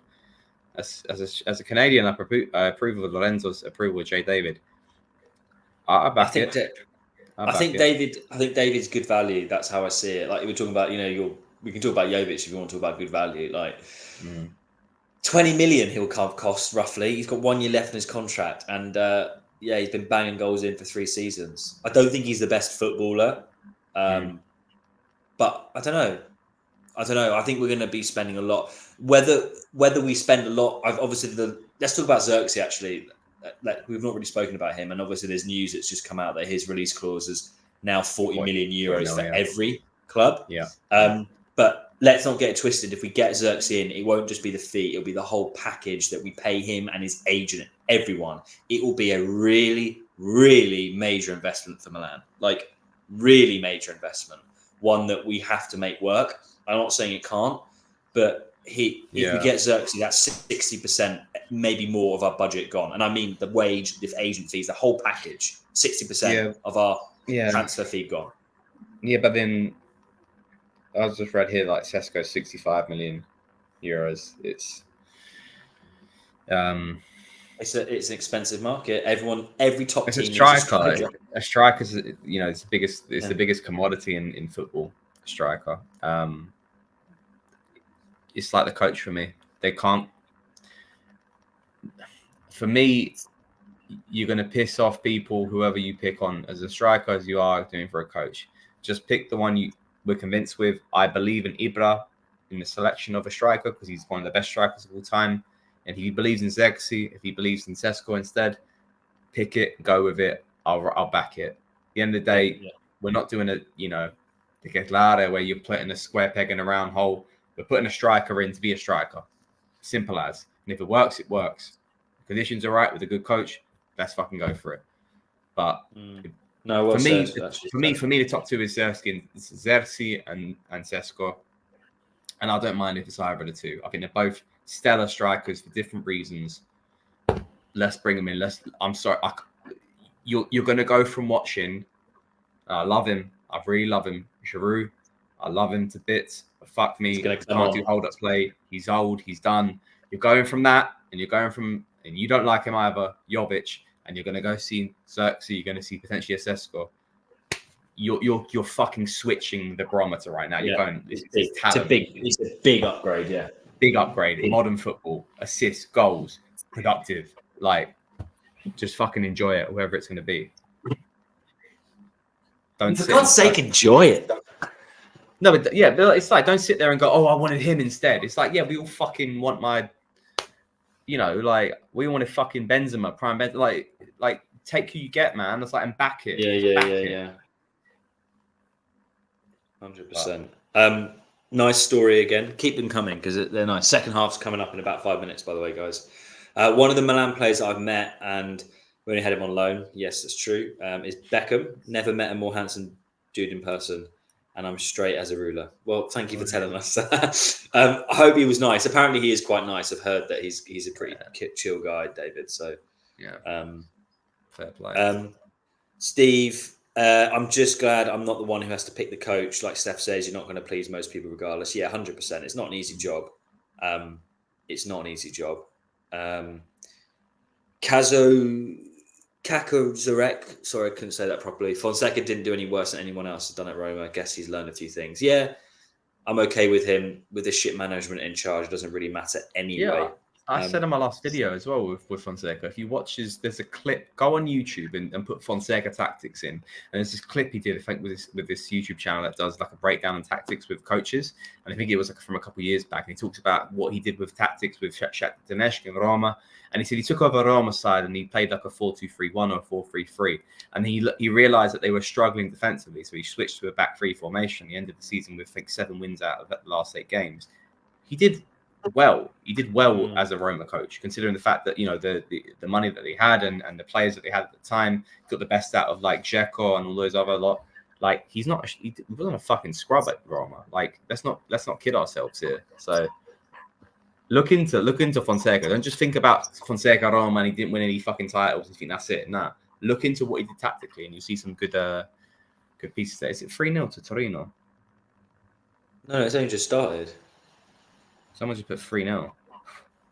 No, it has the kick. It's only just kicked off. It is 3-0, by the way. Ricardo Rodriguez. What the fuck? Ricardo Rodriguez? He's had a goal and an assist. Oh, that's absolutely hilarious. That is absolutely hilarious. All right, you know what? We can't not talk about the Banter era if Rodriguez is scoring. 3-0. Oh, they are so checked out. What the fuck happened there? So that's oh my god, what a goal! What a goal! Hang on, I haven't seen it yet. That was a banger. Must have been just after kickoff. That was a banger. So Tomori got bullied by Pellegrini. Tomori got bullied by Pellegrini, and then what? Pietro Pellegrini? Yeah. You're joking. Hang on. Oh my god, yeah, he does as well. Oh, fuck off. What a goal. Yeah, man. Why do these little fringe fuckers who've been at Milan during really shit eras just turn up against us? Like, why? Ricardo Rodriguez is fucking wank, man. And yet he just banged it with his left foot. His left foot, which did fuck all when he was at Milan, by the way. Fuck all. I heard all this chat about his left foot, so I'm going off on one, but that pisses me off, man. Little swish cunt. He scored a free kick in the Europa League qualifying game in his first couple of games with us, but and then did nothing since. Yeah. Well, my mind's going back. My drunken mind is going back. We're going to have to talk about the Banter era. 3-0 down and 47 minutes in, Loris. We're going to have to spend at least 20 minutes about the Banter era. Otherwise, I'm going to dial off. I can't stay and watch this shit. Yeah, lads. Once this is over, I'm not going to hang around after this because there's not a lot to talk about. Pellegrini just took tomorrow. Pellegrini, the man who spent the whole season or half the season he was alone, injured. Oh! Pulisic hit the crossbar. Don't care. I don't know what's happened there. Don't care. All right, Banter era. Any players from the Gattuso era, Milan, you'd like before we get to Banter era? Oh, I mean, I'd probably take that time prime Bakayoko right now. Yeah, I knew you were going to say that. I knew you were going to say that. Yeah. Someone can win the fucking ball in midfield. Yeah, 100%. 100%. He was better than Kessie back then. This is so true, and this is what I don't like about our club because Allegri, who's actually a bit of a legend in terms of Serie A football over the last 30 years, especially for Juve. I think he's won 8 trophies for them. He didn't get any respect, and I appreciate Pioli should get respect. But why are we keeping him? Why he got us a Scudetto, but that's it. Like, why are we giving him so much? It's dead. It's dead attitude. Yes. It's dead. Like I said to you, but like I said before, man, it was like if we were going to sack him, we would sack him 3-4 games ago, man. Like, but why are we doing it? It's not a normal way to act. It's a pathetic. No, I get it. But like, at this very moment, to sack him after this game, which I would be happy with, and I would fully condone. It's just the message, isn't it? It's also just see it out. Just see it out with Salernitano. But it's also putting it out there, like. Yeah, no. Don't get me wrong. Don't get me wrong. Don't get me wrong. He should have been sacked after the fucking Roma game. After the Inter Milan game. That's it. After that, see you later. On your bike. We didn't. So you might as well stick to the story. Because like, why do it now? Why do it now? Why not do it after the Inter game? Why not do it after the Roma game? It's my argument. Anyway, is what it is. Is what it is. You know what? Yeah, no. You know what? I think. I'm just looking at Buongiorno right now. I'm just like, fuck it. Like, he has a good game, so we might be convinced. Buongiorno's not going to come to Milan now. No, he would, man. Fuck he wants to go. He'll go into. I don't know how they'll afford him, but he'll go. They can't afford shit, man. They can't even afford a fucking rate. They can't even afford a pair of training cones. They can't afford shit. They're broke. Imagine you sign a player and officially announce it on the media with the player wearing the kit, only for Inter to say, "Hey, I thought you were the ones that signed him." Turns out Inter was right. Wait, what? Officially announced it on media. Oh, Jonathan Biabiani in 2015. Oh, Biabiani. Oh, with the scarf.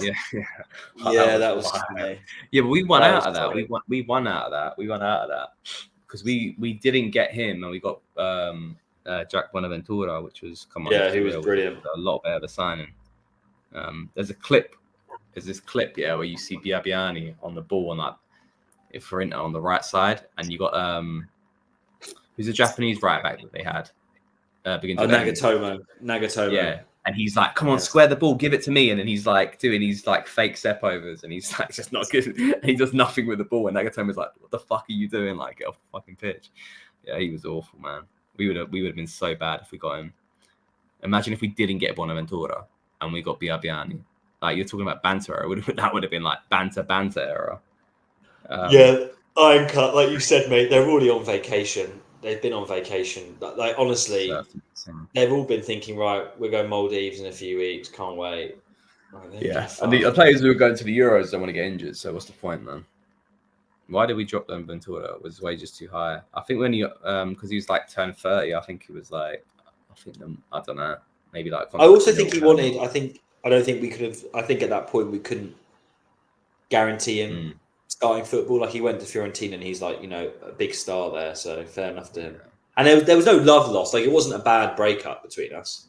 We probably could have done more, but ultimately, like, I don't look at like what would have keeping Bonaventura like have actually provided.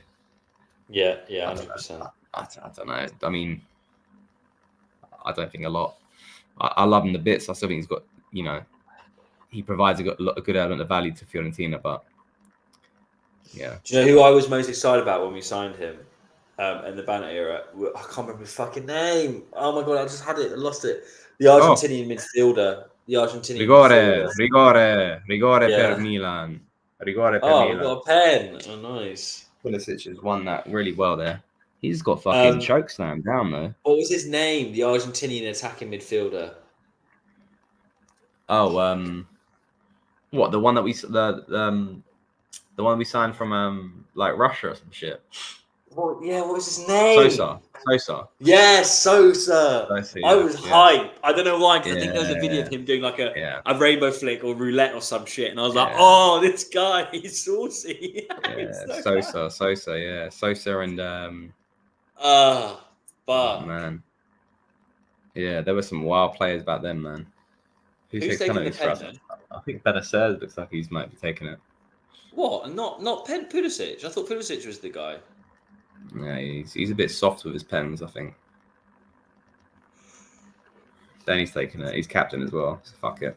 Yeah, I'm all for left footers taking it because they got that better technique. While I watch him miss this shit. Don't ruin it for me, please, because I'm behind. I'm actually going to reload it because it's actually like a minute behind. It's too much. Don't get it. I've got TNT. Don't understand. Yeah, I'm on it now. Yeah. 3-1.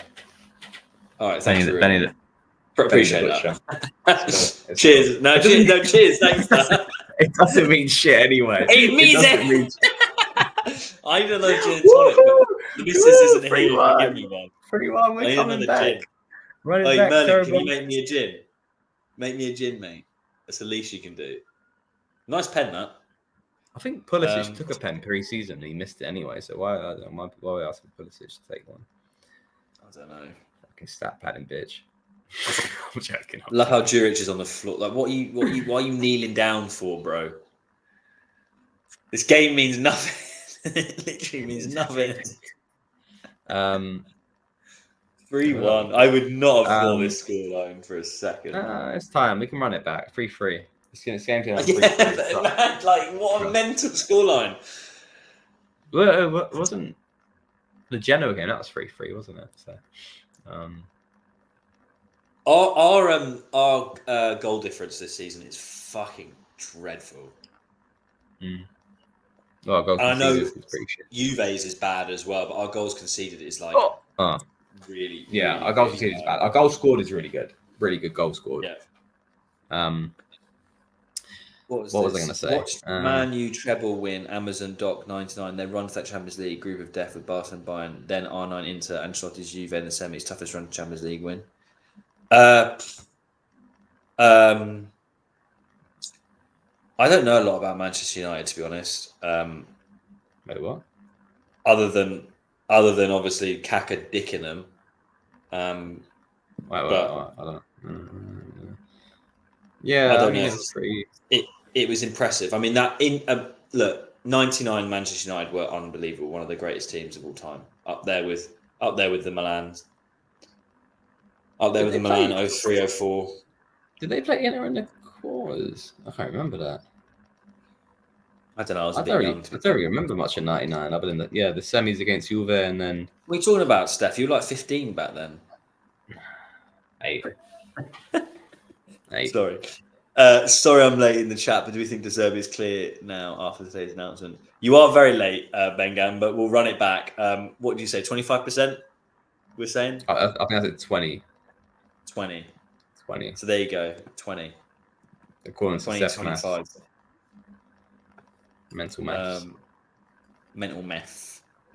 What was this? Yeah, the number of goals conceded this season is simply hilarious. Yeah, it is really, really embarrassing for a team that finished second as well. It's almost like unforgivable. I don't know how we finished second, actually, thinking about it. Is it just me, or is it annoying watching Pioli strutting on the side? Yeah, I've been sick of his face since December, to be perfectly honest. Football drawn, banter here in a nutshell. There was a time when we had prime Kaká and his loser brother Diago. Yeah, problem was we lost all Kakas. We lost all Kakas of our squads, and all Diagos remained. Diago. Yeah, Diago. Sorry. Yeah, Diago was. That was wild. Yeah. This will run you back. I remember we signed 2 Uruguayan kids. I remember this was before the Banter era.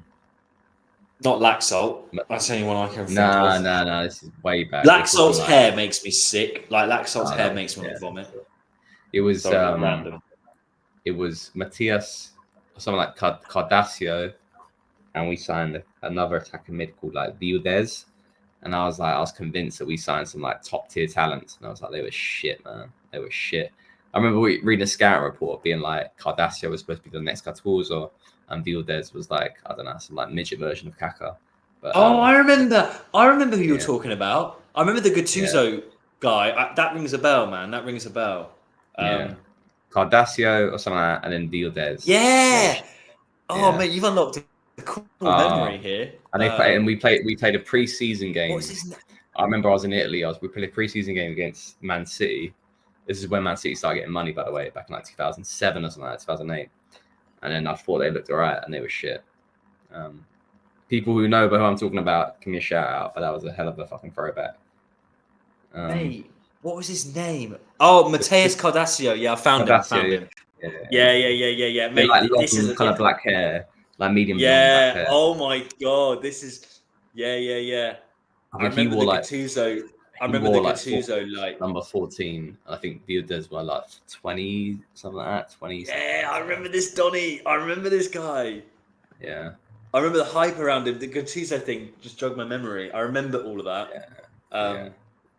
No trash. Jesus. Anyway, Kevin no, Constance's informed left back card on FIFA 13 was a tits. I tell you who else was with the tits. It wasn't quite Banter era, it was just before, but fucking Taiwo. Taiwo's card on FIFA 11, maybe. Oh yeah, my god, Taiwo, bro. Oh, that card was unreal on FIFA. Unreal. I love Taiwo. He was so sick. Who else In was one like? incident, Milan submit their Champions League squad list in 2013 and accidentally leave out Niang, almost like auto selection in Football Manager. They tried to fix it, but UEFA said the list is final. Yeah, I remember that. Niang, man. And Niang's now bowing about at Empoli. Who'd have Leao's thought? coming on. Leao's coming on for Okafor. Brilliant. Look at that hair. Yeah. Look at Okafor's hair. Look, it's like, why are you copying my bro? Why, Okafor, do your own thing. You're your own man. Yeah? Do your own thing. Leao's probably like, he's like, guys. Oh my god. Yeah, I'm trying to remember Banner and stuff. I remember, like what was that? Cardassia. That is honestly, you've unlocked a memory there. Yeah, I can go way back. That's fine. We'll stick to Banter era. Who else did we sign? Let's have a look. Like Banter era is usually remembered by certain signings, and signings are like depict like unlock a memory, like you said, like Sosa and Jose Sosa and fucking know who else did we sign back then? Belia. Oh, no, I mean that was before that. Campos. Campos. Oh, yeah, he was good though. He joined like yeah. God, man.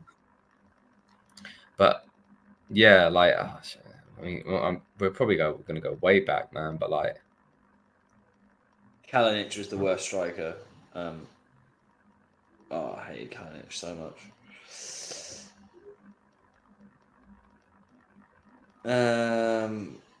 Ivan Strinic. I don't even remember him playing for us. Strinic, yeah, we signed him on a free. Do you remember Strinic? Yeah, he's a left back. We signed him on a free. And he had a good. Oh yeah. 2018 for Croatia, and then he was just shit, man. He was like fucking awful. Holy shit. Bursa. Volta Bursa. Oh my god. Bursa, man. That guy was trash. Me. Yeah. Bro, these players. Yeah. Oh my god. My god. Gustavo Gomez. He was bad. Yeah. I remember him. GG, but he's playing alright for thingy in South America right now. But yeah, he was pretty. Matty Fernandez. Yeah, I didn't expect much from when we signed Fernandez on loan, but there was like pretty shit output. Unless you're Cherchi, man. Cherchi. Oh, Cherchi, because there was a winter market where we signed Cherchi, Mattia Destro, Salvatore Bocchetti, like the centre back, left back, Paletta, and is it Antonelli? I think the left back. Yeah, we signed from Genoa. It was.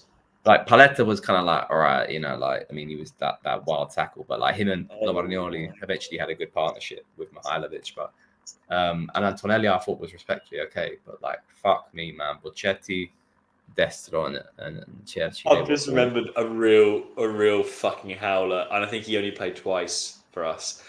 And if I say the gold kit, yeah, you know the kit I'm talking about. Yeah, I actually like that kit, but yeah. Yeah, Colombian player with the Balotelli hair.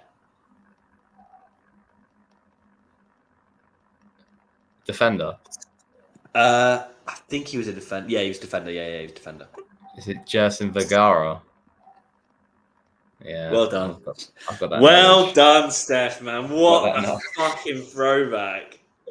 Yeah, he was shit. He was supposed to be our Thiago. He was supposed to be our Thiago Silva replacement. He was so shit, man. Yeah. Gucci Onyewu, fucking hell, you can go like back from time. Yeah, Jerson Vergara. He was awful. We always seem to sign this random, and we still do it now with like I don't remember him. Pellegrino. We Bartos. always sign this random fucking young defender from like South America who's just shit. They're just shit. I don't remember Bartos Salomon. I do. Polish defender. I don't remember him at all. Yeah, and I think we sent him on loan to like Brescia, stuff like that. He was pretty average. Fuck me. It actually gets worse. Um, Oh my god, Bakaye Traore. Traore, yeah, he's like the epitome for Banter. I remember, yeah, we signed Bakaye Traore. I was in university at the time, and this was the summer we let go of our experienced players, and I thought, we'll be fine, a bit of youth ain't gonna do too bad. And I watched a couple of clips of Bakaye Traore, and I think he was playing for a French team like Dijon or something like that, or some shit team. And I was watching him, and I somehow convinced myself he was the second coming of Patrick Vieira, and he was fucking awful. I watched a preseason game. I was like, nah, we've been had here. What is this shit? He was awful, man. Yeah, that photo of Traore, Constant, and Acerbi as our marquee signings for that summer with like their hands on that ball. And I was like, we're in for a fucking ride. That was the start of it. Oh Kuchka, god, Kuchka that was wasn't so bad. Kuchka was good. Kuchka was good. Kuchka was good. Zapata was respectfully okay. I mean, average, like a 5.5, 6 out of 10 player. Yeah, I remember this, the Genoa stuff. Yeah, football draw. I do remember that. Yeah. Boateng. It started with Boateng. So Boateng, yeah, Antonelli, Merkel, all those other players, man. Esteban Lucio said, "Did you see the story of how Sociedad opted for Andre Silva over Sorloth? No. What, as a striker? I didn't even know where Andre Silva still plays, to be honest. Yeah, no. He was a big flop, obviously, for us. Menace was a G. Oh, Menace was a fucking baller. I love Menace. I still love him now. Bojan. Baller. Oh, Bojan Kiric. Yeah. Oh man, him. It wasn't bad. Vanjoni, yeah, David Vanjoni, yeah. Vanjoni. God, we had so many. It's actually not even. It's actually fucking disgusting to think about. Yeah, like this is the thing. Like, so we signed all these like youngsters at left back, centre back, and other players. But like, yeah, Vanjoni, Didac Villa. Do you remember Didac Villa? We signed him on a free from Espanyol. He was shit as well. Like all these like. I mean, 90% of them were shit. Awful. Alex, remember, Alex was all right. Yeah, but when we had a centre back partnership with Alex and Mexes, you're like, oh, if we get caught on a counter, we're fucked here. But Mexes though, what a G, yeah, Mexes. Strangling players and shit like that. He went too bad, yeah. Yeah, Montalivo got fucked by that injury. Montalivo was great before that injury against Ireland, and he got fucked. Simple as. He wasn't a bad player, but he left at the right time. Put it that way. Do you remember Aquilani when he went to Liverpool? And he was like the worst player I've ever seen play. Yeah, Liverpool. I remember because he joined us. Aquilani he joined us alone for a year. He weren't bad. He was. Him and Nocerino, they were like pretty solid. They were part of that like reigning Scudetto champion. They just couldn't get it done. Bertolacci, he was shit. Nice cross from Leao there. I love how Moose is like, cheers for that. You were never getting on the end of that, son. Yeah. Like, never in a million fucking years were you getting on the end of that. There's a reason why you haven't scored yet. Sorry, I really don't like Musa. I like him as a person, but he's a fucking talking about. But like you said, he's the most closest Banter signing we've had. Really poor. I'm just gonna go back to like teams and just have a little run back. Taarabt was all right. Yeah, Taarabt was fun to watch.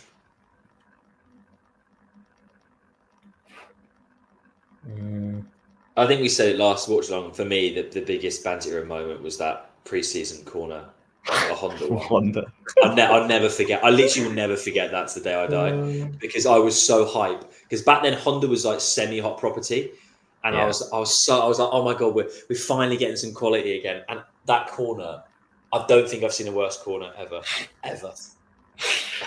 Yeah, it was Like, pretty bad. It's so bad. How can you be a professional footballer? How? Like the Sterling free kick, like a few months ago was another one. Like how can you do that? I don't understand. Jose All Mauri. you do is kick a fucking ball, man. Like you've got to at least. Do you remember Mauri? Jose Mauri, like the fucking Mauri, yeah. 4'4" centre mid. He was shit. Oh god, you got me the Banter era just makes me fucking depressed. Really depressed. Hold on, let me go back to like 2013, where it all began. Jeez, and there was season before that actually. Fucking hell. What is his squad? Yeah, Matthias Silvestre. Jeez. Where's it gone now? 2016, 2017. Oh, Hakeem Mastor, don't get me started. Yeah. I was sucking into that hype like you wouldn't believe. I was telling my friends, I remember at school, I was like, oh, yeah, it doesn't matter. We've got the next, Ronaldinho. Look at his skills with a tennis ball. I was showing them videos of him kicking a tennis ball. How is that relevant? It's like, we were starving. Do you know what I mean? I remember going, oh, look at him with a tennis ball. He's 15, he's sick. And then he was awful. And now I think he's playing like the 4th division of Moroccan football or something crazy like that. He was pitiful. Dead player. Trying to avoid these squads. Oh wow! So De Zerbi's not going to Brighton. To Bayern. Sorry, it's confirmed. I don't know if that's old news or not, but 100%. Romano said he's not going to Bayern. Interesting.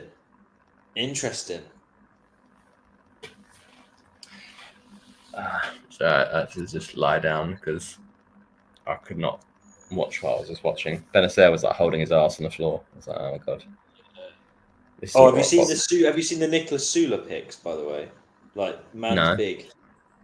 Man's big. No, fat. Like he eats like kebabs and pizzas. Like he's a big boy. Where's he playing now? He's still playing for Dortmund. He still plays for him. Oh, is he just injured? Like he's just fat. No, he's not injured. He's nothing. He's just gone fat. Oh, poor guy. Yeah. It's probably you might be like going for some depression or some shit. This is what he looks like. 2 weeks. Oh, you may not be able to see it because of the blur. 2 weeks before the Champions League. Yeah, you won't be able to see it. Anyway, he's got a belly. 2 weeks before the Champions League. He's still in the squad. He's like 27. He's in his prime. Yeah. Is he playing though? I think he does play. I don't think he starts, but I think he has played a fair bit this season. Yeah. He's a big boy. Not like a fringe player. Like. He's just a big boy. Yeah. Fair. Okay, I know this is not football related, but obviously I don't know if you're a boxing fan, Steph, but the biggest fight in 25 years, Fury Usyk, big. 25 years. Yeah, it hasn't been undisputed. He fought 25 years. Has been ago. Undisputed for 25 years since Lennox Lewis and Evander Holyfield. Oh, jeez. So that means one boxer who has every single bout available. Well, boxing was good. So yeah, I like no. This is good. This is boxing. I'm excited for this. I rate Usyk. I want him to win. What time is the fight? It'll be late. It'll be like 11:30. It will start 11:30 midnight. But I don't. What I don't like is the whole Jake Paul bullshit. That annoys me. Oh, with Tyson. Oh, that's just crap. AJ laps that up. It annoys me. It's like a fucking WWE. It's bullshit. It's actually fake.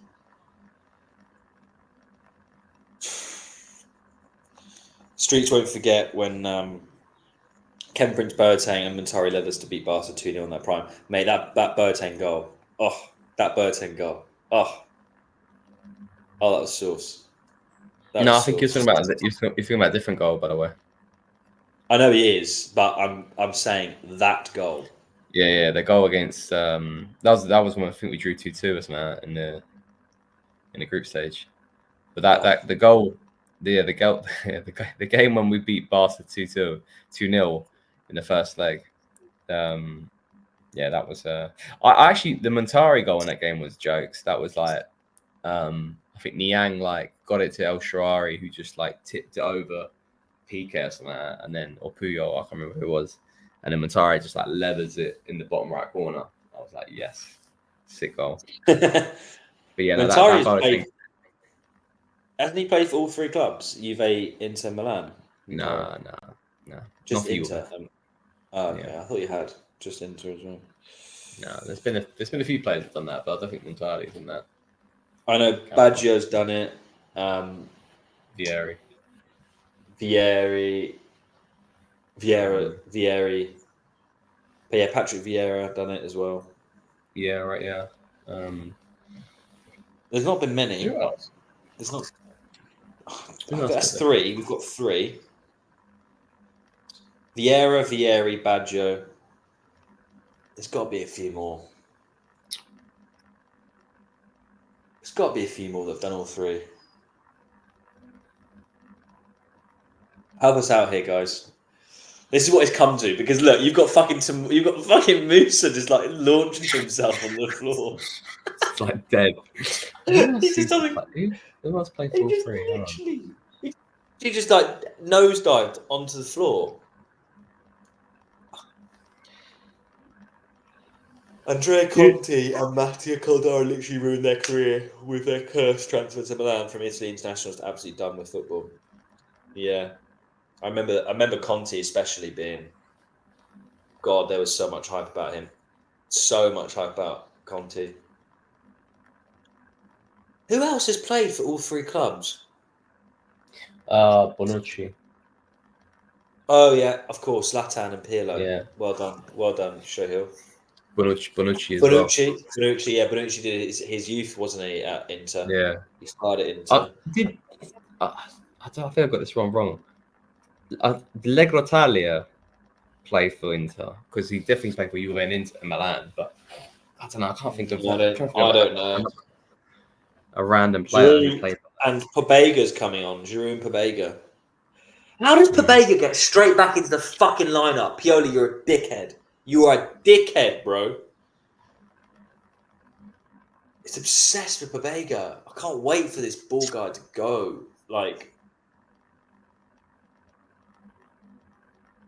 get out. How is Pobega like?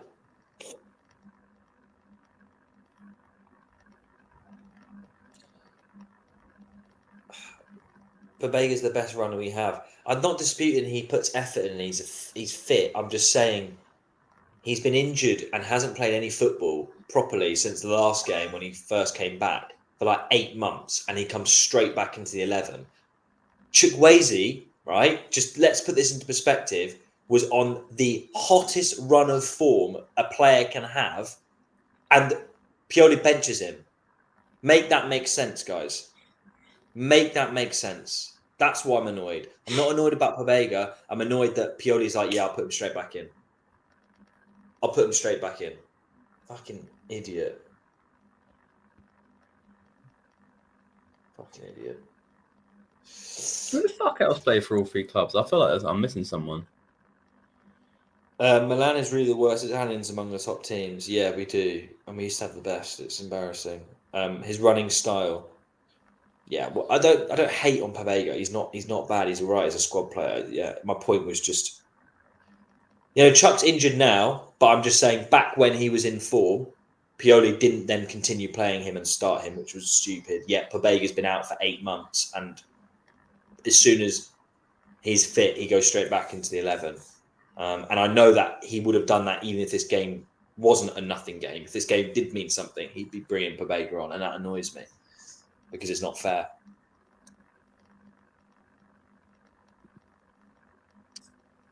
You know what's funny about Bonucci's Inter period? That he was awarded the paper Scudetto in 2006 for the one appearance he made, then spends a decade at Juve patching 36 Scudetto 1 on the pitch. Ha! Preaching, sorry. Yeah, that is funny. I mean, Bonucci's a cunt, mate. Massive cunt. Obviously, I love what he did, especially for the Euros for Italy. He was alongside Chiellini. He was brilliant. So I thank him for that. But he's a nasty fucker.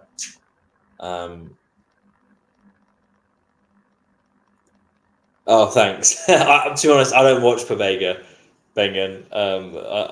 I don't watch him. He is a very average player. Yeah. My point about Pabega is just that Pioli trusts. Oh, did you hear about the Fenerbahce link, Steph? That Pioli's going to go to Fenerbahce to be reunited with Krunic. I thought that was quite funny. Yeah, that's quite funny.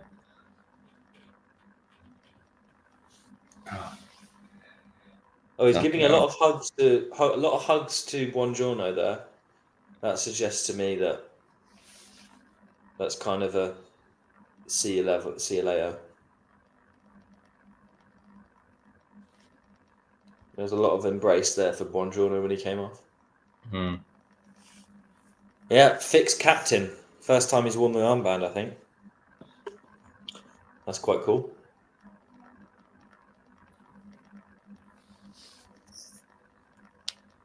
Just another 15 minutes of bullshit left, guys. Don't worry.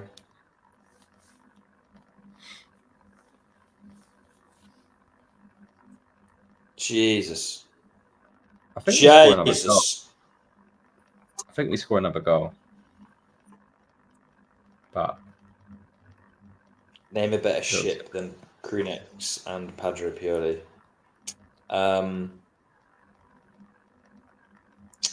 No, I can't. Maybe Pabega. Pabega's replaced him. Respect that, but we're on. Mate, yeah, respect. Big respect. Thank you for joining us, mate. I hope you enjoyed the Banter Hero chat because you added some good comments, so thank you for that. Get some sleep and do not dream about Milan, whatever you do. Not worth it. Not worth it. Respect. We had 80 minutes of negative position. What kind of gameplay tactics is this? Yeah, we played a bad game. We played a really bad game, Mohammed.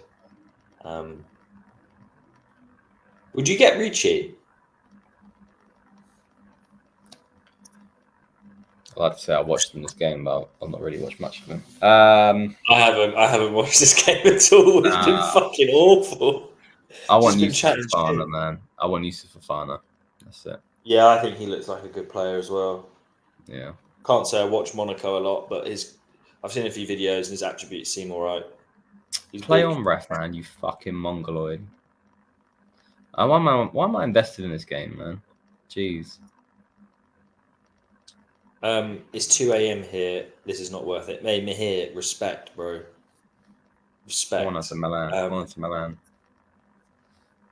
There are no positions in this game. It's like you're getting with mates to play. Yeah, they're just so checked out. There's just nothing about it. Nothing about it. We just had a child doing a forward run like a fucking winger. Just like wild. Has Yuri even touched the ball? I don't think he has. Oh. He just headed it. So technically he did. Yeah. Stop looking annoyed, bro. Like you're gone. I love you, Giroud. I love you so much, but you're gone. He wants that 50 goals, I think, doesn't he? He needs 2 more goals. He'll definitely start against Salernitana, obviously. Jovic was good, wasn't he, by the way, Steph? Jovic was great, wasn't he, mate? Jovic was quality this game. Might as well played in defence. Another shit in defence as well. I'm just listening to you guys at this point. Fuck this match. Yeah, mate, we're chatting shit at this point. Like, honestly, I need another gin. I need to make another gin. I might make one now because I'm not going to hang around when it's full time. I'll be honest, guys. There's not a lot else to talk about. What is there? You know, manager merry-go-round. We've not really gone any further. Potentially, there's Mr. X in the background. Potentially, the decision's already been made. Who fucking knows? We just have to be patient, unfortunately. Look, Zapata's a strong man. Jeez.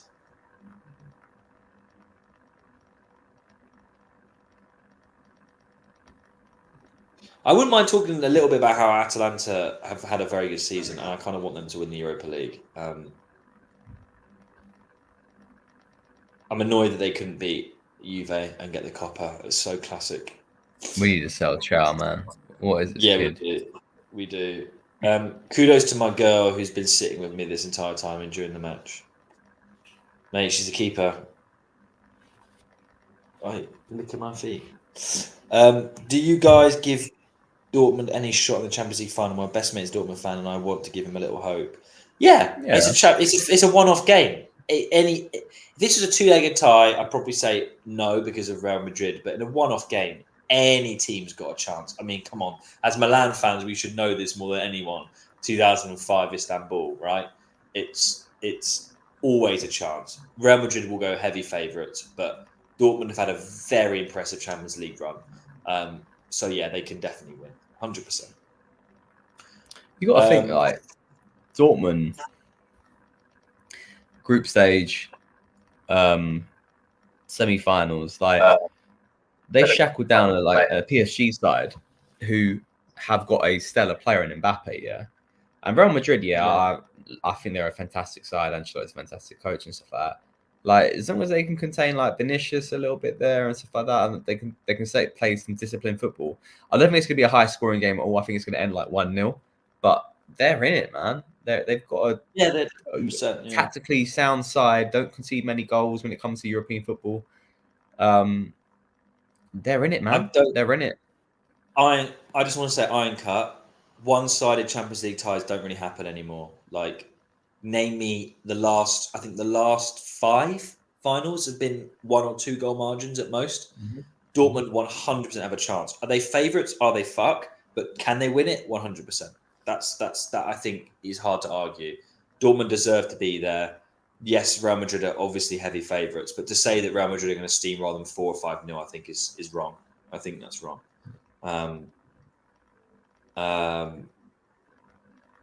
Yeah, 1-0, 100%. But there was a time we thought the same for Milan. Now we've still got that DNA. Off the pitch. Did you see that through? Did you see that pass from Chow? Yeah, this guy's fucking done out here. Oh, go on, Rafa. Oh, tried to do it all himself. He's safe.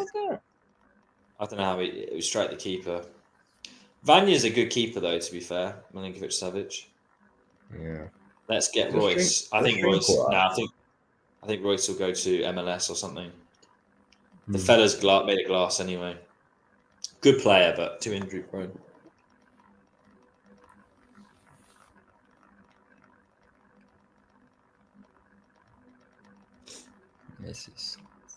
Since the De Zerbi rumours kind of died, the minute they took off, a few days later, he had an interesting press conference, and then today announced him leaving. Yeah, and also I shared earlier. I don't know if you guys already know, but Bayern have already pulled out. They're not going to get him, like 100%. He's not going.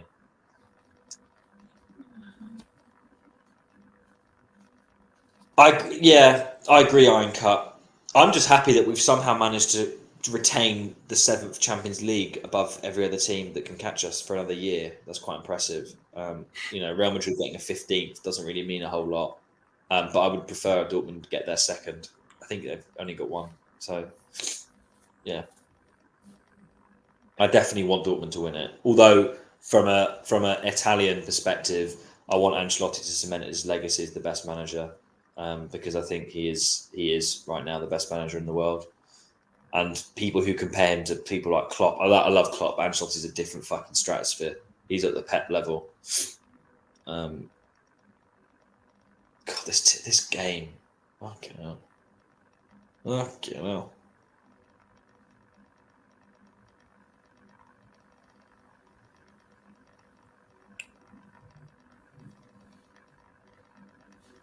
How many years are we going to hide behind the 7 Champions League?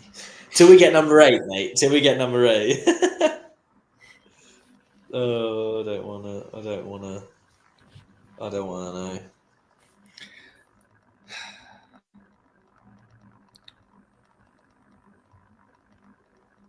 Liverpool and Bayern will surpass us. I think Bayern will, but I don't think Liverpool will. I think they're going to go into a different era with Arne Slot. Let's not forget, Klopp is arguably the second, if not the best manager they've ever had in their history, and he only won one Champions League. It's not easy to win multiple Champions Leagues. Only certain clubs do it. Real Madrid, Milan, Liverpool. I think there's only 6. I researched it the other day. I was very bored. I think there's only 6 teams that have won it back to back. Milan's one of them. Liverpool's one of them. Real Madrid's one of them. There aren't many. But I don't think Liverpool will be challenging for a Champions League. Bayern might do. I think Bayern have a really good squad and they are a good manager away. But not Liverpool. Not Liverpool. And also, if you use that mentality about Liverpool going to a new era, then there's no reason why in a few years we can't. Do you know what I mean? It's all perspective. Remember a time when there was rumours about us getting Vinicius going on loan? Yeah. Well, look, I will say something that Steph will love to hear. I'm still not going to regret what I said originally because ultimately he's balling now and he's never going to come back to us. But imagine if we actually bought Brahim Diaz. That would have been nice. He is actually a baller. But we developed him, and that was my point all along. We developed him for Real Madrid, and now he's really good. So, whoop-de-doo. I'm not trying to uncover this discussion again. I'm just saying, I'm giving you it. It was quality. But like our defense is we've not been eating the attack this season. Our defense is shit. Yeah, I'm sick and tired of the British media when they say Ancelotti's a lucky coach. Yeah, honestly, don't even get me started about English media, David. The most brain dead fucking echo chamber shit in the whole world. Honestly, they all tug each other off about the Premier League being the best league in the world when they've got the worst referees. It's probably the definition of a farmers' league. Tomori almost scored that, by the way. Straight at the keeper. Gave a foul. Yeah, bullshit. I would have thought that when Maldini was still at Milan, our defenders would have become much better under his guidance. They said we have seasons like this one, obvious injuries aside, but come on. Yeah. Maldini ain't there anymore. So it's quite funny. Maldini ain't there anymore. You might have picked up on something there. Maldini ain't there anymore. Our defense has gone to crap, but Ibra's there and our attack's gone good. So it's kind of like. But previously our attack was crap. So nah, I just don't think we've not properly invested in defense, haven't we? Yeah, it's more his first captain. We need a marquee sign in defense. We need one. Chow was signed for like what, 9 million euros. Kalulu was 8 million. Kalulu was on a free. Gabi's a free. Kier was a free. Tomori was the only one was top tier, and he's probably the only one that's kind of like relatively top tier in his defense. We need a signing that is, a 30 million euro signing defender, like a Buongiorno. We need a couple, to be honest. If I look at this good morning right now, in. I want good morning in. Yeah, I would honestly sell. I would sell like Chow or Kalulu. I'd sell Chow like guarantee, yeah. And I'd go for who are these defenders we're linked with from France and Germany? Oh fucking hell. Brazier and oh god, yeah. The one who plays for Lacroix. Yeah, Lacroix. I'd sign one of them. I think honestly think we need 2 defenders in. Like shit, man. Like a DM, 2 defenders. It's fucking bad. Steve, any decent player exists. English league fans come to the Prem. Yeah, they're fucking stupid. Trust me, guys. It's not about who to get for defense. The whole back 4 line are so out of position all the time. I mean, obviously, tactically, we're wank. We've been wank for a while. All right, Juric, well done. You beat us. I like the idea of Tomori being captain. Yeah, but unfortunately, we do it by appearances at Milan. So it will be if Teo stays and Calabria is on his way out, it will be Teo who will be captain. And I would love that because I really want Teo to stay. Of all the players, I want him to stay the most. I fucking love that man. I think he's got a bit of Milan grinta, which very few of our players have. He's annoying, don't get me wrong. He's a very frustrating player, but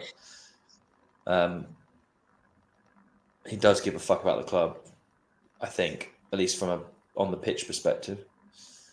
It's almost over, guys. Steph, I'm actually going to shoot pretty much as soon as the full-time whistle goes, by the way. I'm not sure what else you guys want to discuss. Yeah, same. It's been one of them games, guys. Obviously, before we do head off, thank you ever so much for joining. It's been a pleasure.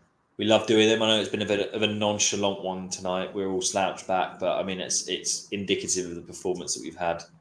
It's been one of them nights. It was a nothing game, and we gave a nothing performance. So there you go. We go again for Salernitana.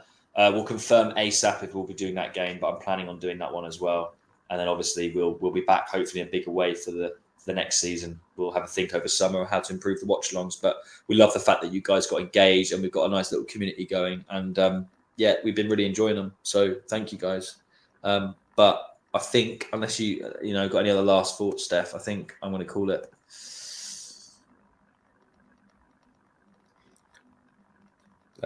Yeah. Also, Esteban. I'm trying to I'm trying to go on Amazon for that thing from Men in Black with the erases your memory. Oh yeah. Yeah, I'm trying to find that. Nice. Love that. Esteban, thank you for that. That's a sentiment. That's basically what you're saying. You want to forget what you've seen. Yeah, no, just appreciate people dialing in. Also, newcomers like Esteban, everyone. Thank you. And if we've been able to distract you from the actual shit show on the pitch, appreciate that as well. Yeah. Thank you. Lots of love, guys. We'll hopefully be back for Salernitana, but we'll be back in a bigger and better way for next season. So also, generally, get your thoughts in about what you want to see for the watch-alongs. We're open to all and every ideas. So just get your thoughts, what you've seen on other channels, what you think that we would do well, anything like that. We're open. So just get your thoughts. But all right. Forza Milan. But also fuck Pioli. Have a lovely rest of the weekend. And we'll catch you next time, guys.